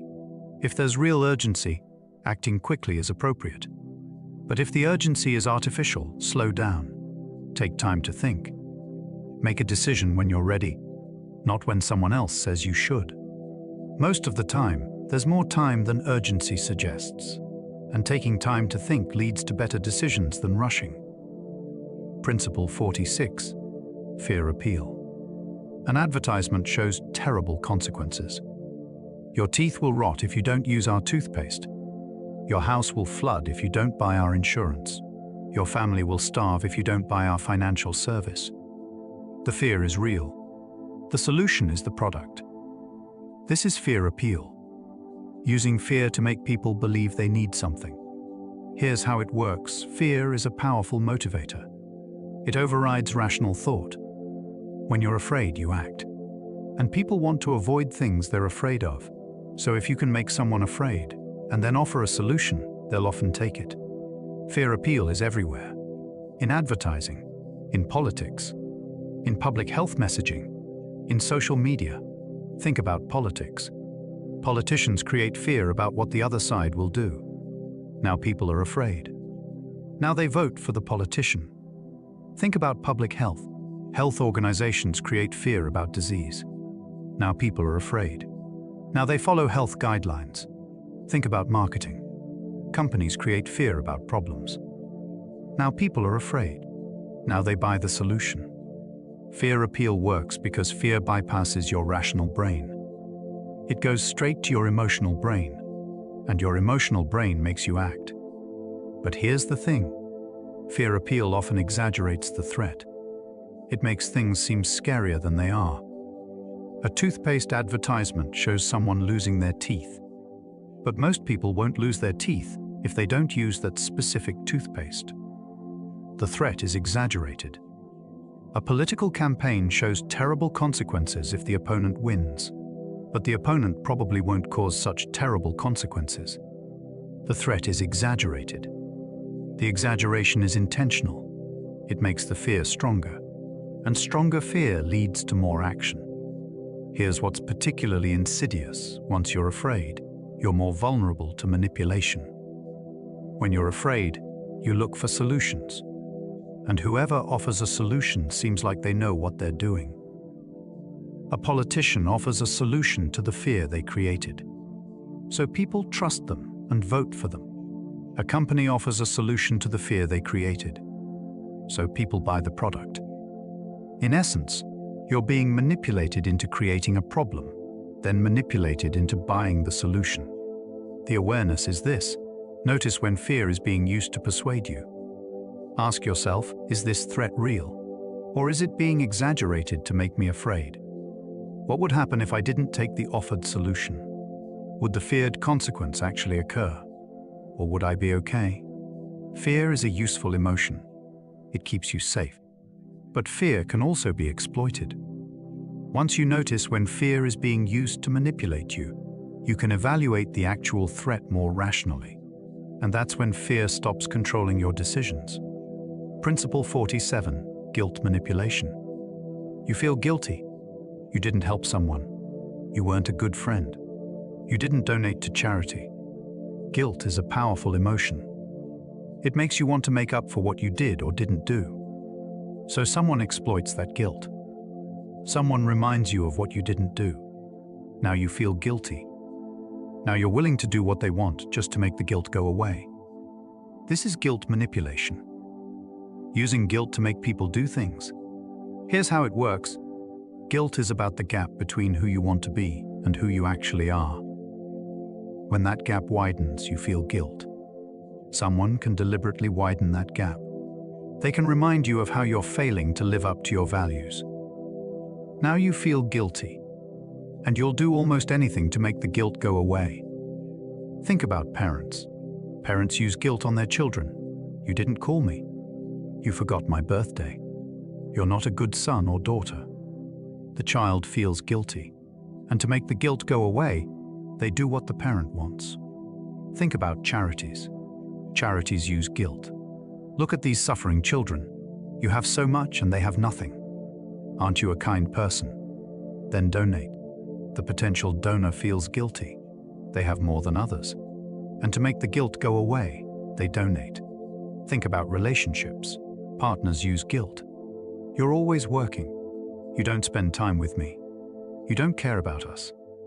The partner feels guilty. And to make the guilt go away, they change their behavior. Guilt manipulation is effective because guilt is powerful. People will do a lot to make guilt go away. But here's the thing. Just because you feel guilty doesn't mean you actually did something wrong, or that the offered solution will fix anything. A parent makes a child feel guilty about not calling often enough, but maybe the child has a good reason not to call. Maybe the parent is toxic. Maybe calling makes the child unhappy. A charity makes someone feel guilty about not donating, but maybe the person has financial problems of their own. Maybe they've already donated to other causes. Maybe the charity is ineffective. A partner makes someone feel guilty about working too much. But maybe the work is important. Maybe the person is pursuing their dreams. Maybe they're providing for the family. Guilt manipulation doesn't care about context. It just activates guilt and exploits it. The awareness is this. Notice when guilt is being used to persuade you. Ask yourself, do I actually feel guilty because I did something wrong? Or am I being made to feel guilty as a manipulation tactic? Is the guilt justified? Or is it being artificially inflated to control me? It's okay to feel guilty sometimes. Guilt is an important emotion. It tells you when you've done something wrong. But not all guilt is justified, and not all guilt should be acted on. Once you notice when guilt is being used to manipulate you, you can evaluate whether the guilt is justified. and that gives you the power to choose your own actions. Principle 48, shame induction. You're overweight. Someone points out that you're overweight. Now you feel shame. Shame is different from guilt. Guilt is about what you did. Shame is about who you are. Shame makes you feel like there's something fundamentally wrong with you, like you're bad or defective. Someone exploits that shame. They make you feel like you're not good enough. Now you're willing to do whatever they ask, just to feel better about yourself. This is shame induction, using shame to make people do things. Here's how it works. Shame is powerful because it's about identity. When you feel shame, you feel like you're a bad person, and you'll do a lot to escape that feeling. Think about body image. The fashion industry induces shame about your body. You're not thin enough. You're not fit enough. You're not attractive enough. Now you feel shame. And to make the shame go away, you buy clothes, diet products, gym memberships, cosmetic procedures. The shame was artificially created, but it's real, and people will spend enormous amounts of money to escape it. Think about social status. People induce shame about your status. You don't have enough money. You don't have the right job. You don't have the right possessions. Now you feel shame. And to make the shame go away, you buy expensive things you don't need. You pursue jobs that make you miserable. You try to appear more successful than you are. Think about morality. Religious institutions have historically used shame to control people. You're a sinner. You're not pure. You're not moral. Now you feel shame. And to make the shame go away, you follow the institution's rules and give them money. Shame induction is particularly powerful because it's hard to defend against. Guilt can sometimes be rejected. I know I didn't do anything wrong, so the guilt isn't justified. But shame is harder to reject. Because shame is about who you are. And it's hard to reject messages about your fundamental nature. The awareness is this. Notice when shame is being used to persuade you. Ask yourself, am I actually a bad person? Or am I being made to feel ashamed as a manipulation tactic? Is this shame justified? Or is it being artificially induced to control me? Here's the truth. You're not bad. You're not defective. You're human. And humans come in all shapes, sizes, statuses, and moral states. Once you reject the premise that you're defective, shame loses its power over you. And once shame loses its power, you can make choices based on what's actually good for you, not on what makes you feel less ashamed. Principle 49, the Ben Franklin effect. Someone does a favor for you. You ask them not ask for a favor. They do it. Now they like you more than before they did the favor. This is opposite to what you'd expect. Shouldn't you like them more because they did you a favor? But no, they like you more because they did the favor. This is the Ben Franklin effect. Doing a favor for someone makes you like them more. Here's how it works. When you do a favor for someone, you're making an investment in them. You justify that investment by deciding that the person is worthy of your effort. So you like them more. You've decided they're a good person because you did them a favor. Think about manipulation. A manipulator does a small favor for you. Now they've triggered the Ben Franklin effect. You like them more. You trust them more. Now they ask for a bigger favor. You're more likely to do it because you already like and trust them. Think about relationships. Early in relationships, couples do favors for each other. Each favor triggers the Ben Franklin effect. They like each other more. The relationship deepens because of the favors. Think about work. An employee does something extra for a boss. The boss now likes the employee more. The employee has made an investment in the boss. The boss has justified that investment by liking the employee. The Ben Franklin effect is powerful because it's counterintuitive. You'd think doing a favor would make you like someone less, but it makes you like them more. The awareness is this. Notice when someone has done you a favor. Do you like them more because you genuinely appreciate the favor? or because the Ben Franklin effect is making you like them. Ask yourself, would I like this person as much if they hadn't done me a favor? If someone does you a favor as a manipulation tactic, recognizing the Ben Franklin effect can help you not be manipulated. Principle 50, the psychology of surrender. When you've been trying to resist something and it becomes too exhausting, you surrender, you give up, you accept what's happening. This surrender might be peaceful, or it might be resigned and sad. But either way, surrender is powerful. Here's how it works. Resistance takes energy. When you've been resisting for too long, you run out of energy. So you surrender. You stop fighting. This is how abuse cycles work. Someone is abused. They resist, but the abuse keeps coming. Eventually, they surrender. They stop resisting. They accept the abuse. This is how brainwashing works. Someone is pressured repeatedly. They resist, but the pressure keeps coming. Eventually, they surrender.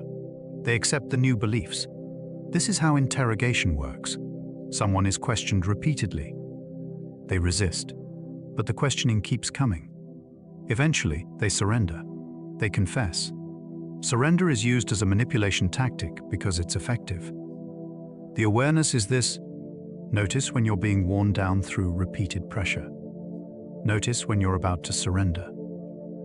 That's the moment to stop and reassess. Don't surrender just because you're exhausted. Your exhaustion might be the tool being used against you. Take a break, rest, recharge. Then reassess whether you actually want to surrender. Sometimes surrender is the right choice, but sometimes it's just giving up. Knowing the difference is crucial. Principle 51, contrast effect. Imagine you're shopping for a television. You go to a store and see a beautiful $4,000 TV. It's stunning.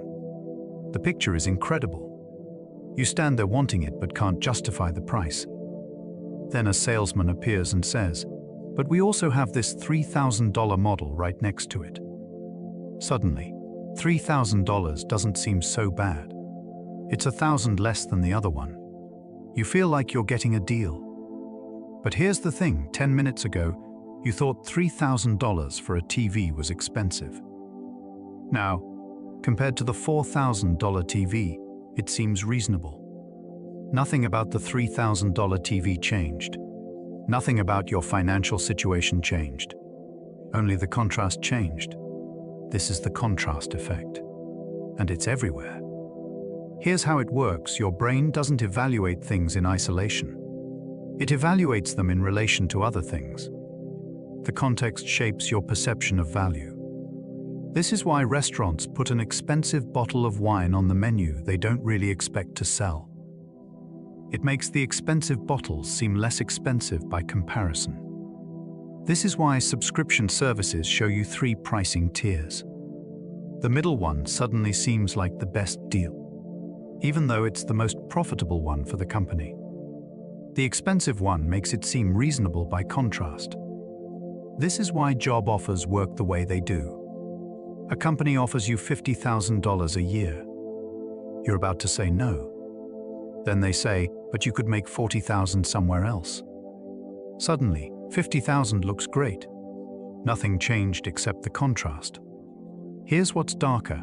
This applies to behaviors and choices too. If you see someone commit a really terrible act, suddenly less terrible acts seem okay by contrast. A politician says something horrifying. Now a mildly offensive statement from someone else seems acceptable by comparison. A company charges you $100 extra for something. Then they charge $90 extra for something else. Suddenly $90 seems like a bargain. The contrast effect also works over time. Imagine you start dating someone and they're wonderful, attentive, kind, thoughtful.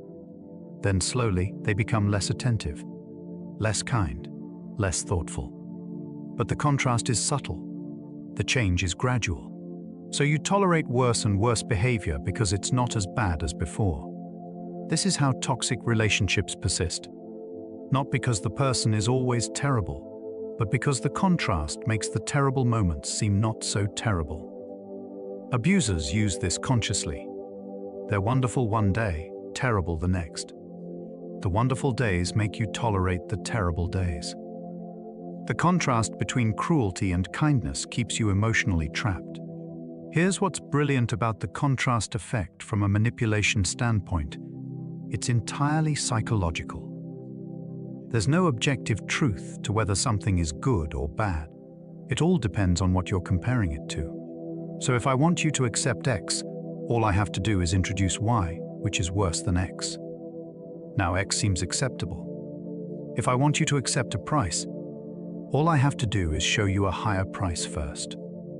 Now my price seems reasonable. If I want you to accept my behavior, all I have to do is compare it to someone's worse behavior.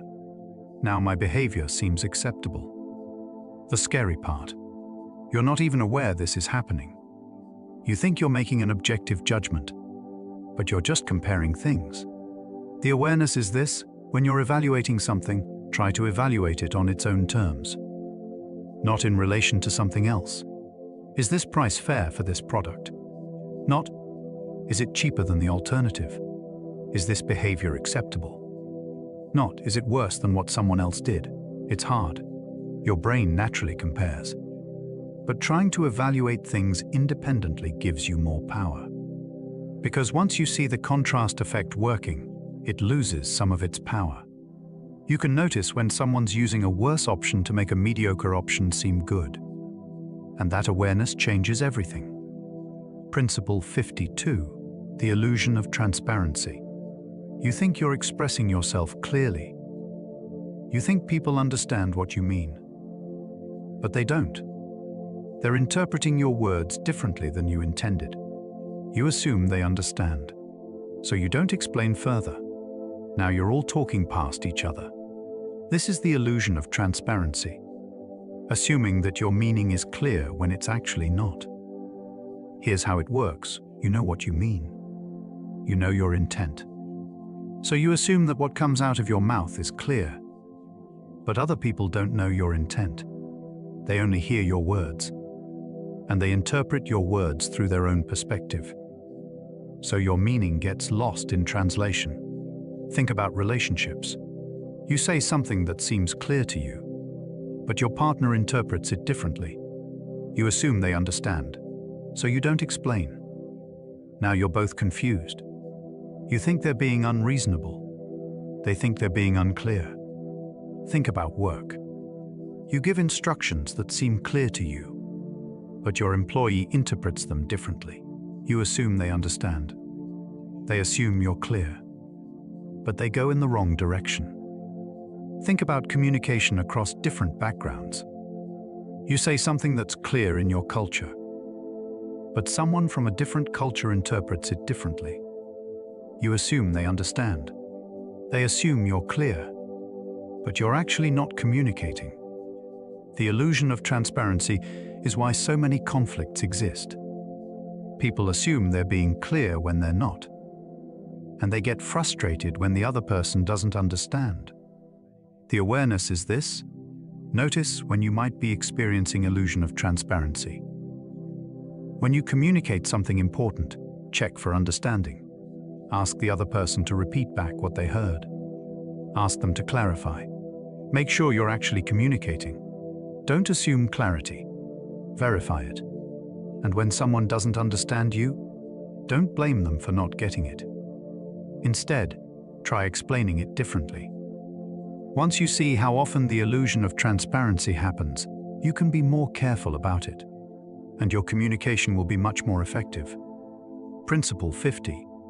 3. Psychological reactance, expanded.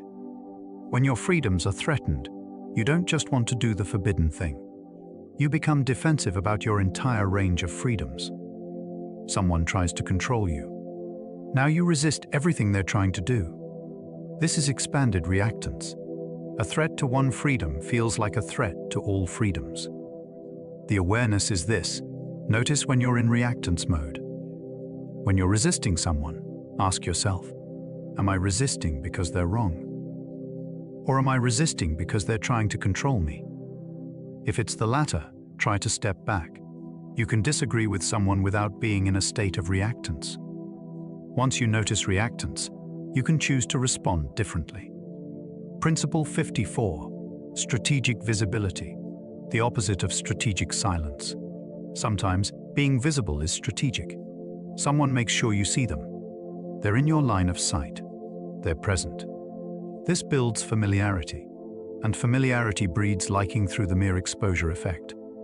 But it also reminds you of their power, their presence, their importance. This is used by leaders and manipulators. They make themselves visible. They show up. They're everywhere. Now you think about them more, you're more likely to believe they're important. The awareness is this. Notice when someone is being strategically visible. Are they showing up because they care? Or because they're building their presence and influence? Both can be true, but noticing strategic visibility helps you see the manipulation. Principle 55, the power of ritual. A ritual is a repeated pattern of behavior. It doesn't have to make logical sense, but rituals are powerful because they create meaning. They mark transitions. They build community. Manipulators use rituals to create group cohesion and bind people to the group. Religious groups have rituals. Cults have rituals. Political movements have rituals. Companies have rituals. The rituals create meaning and belonging. But rituals can also be used to control, to mark someone as in or out, to create obligation. The awareness is this: notice the rituals in your life. Do these rituals create meaning that I actually value? Or am I just doing them because they're expected? Can I modify the rituals?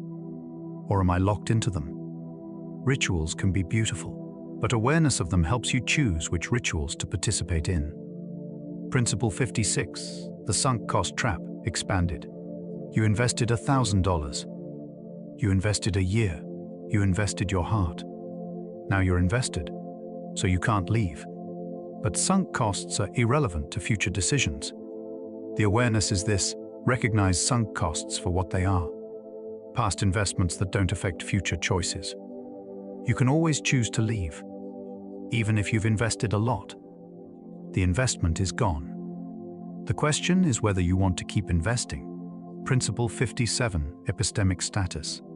Someone presents themselves as knowing a lot about something. This is their epistemic status.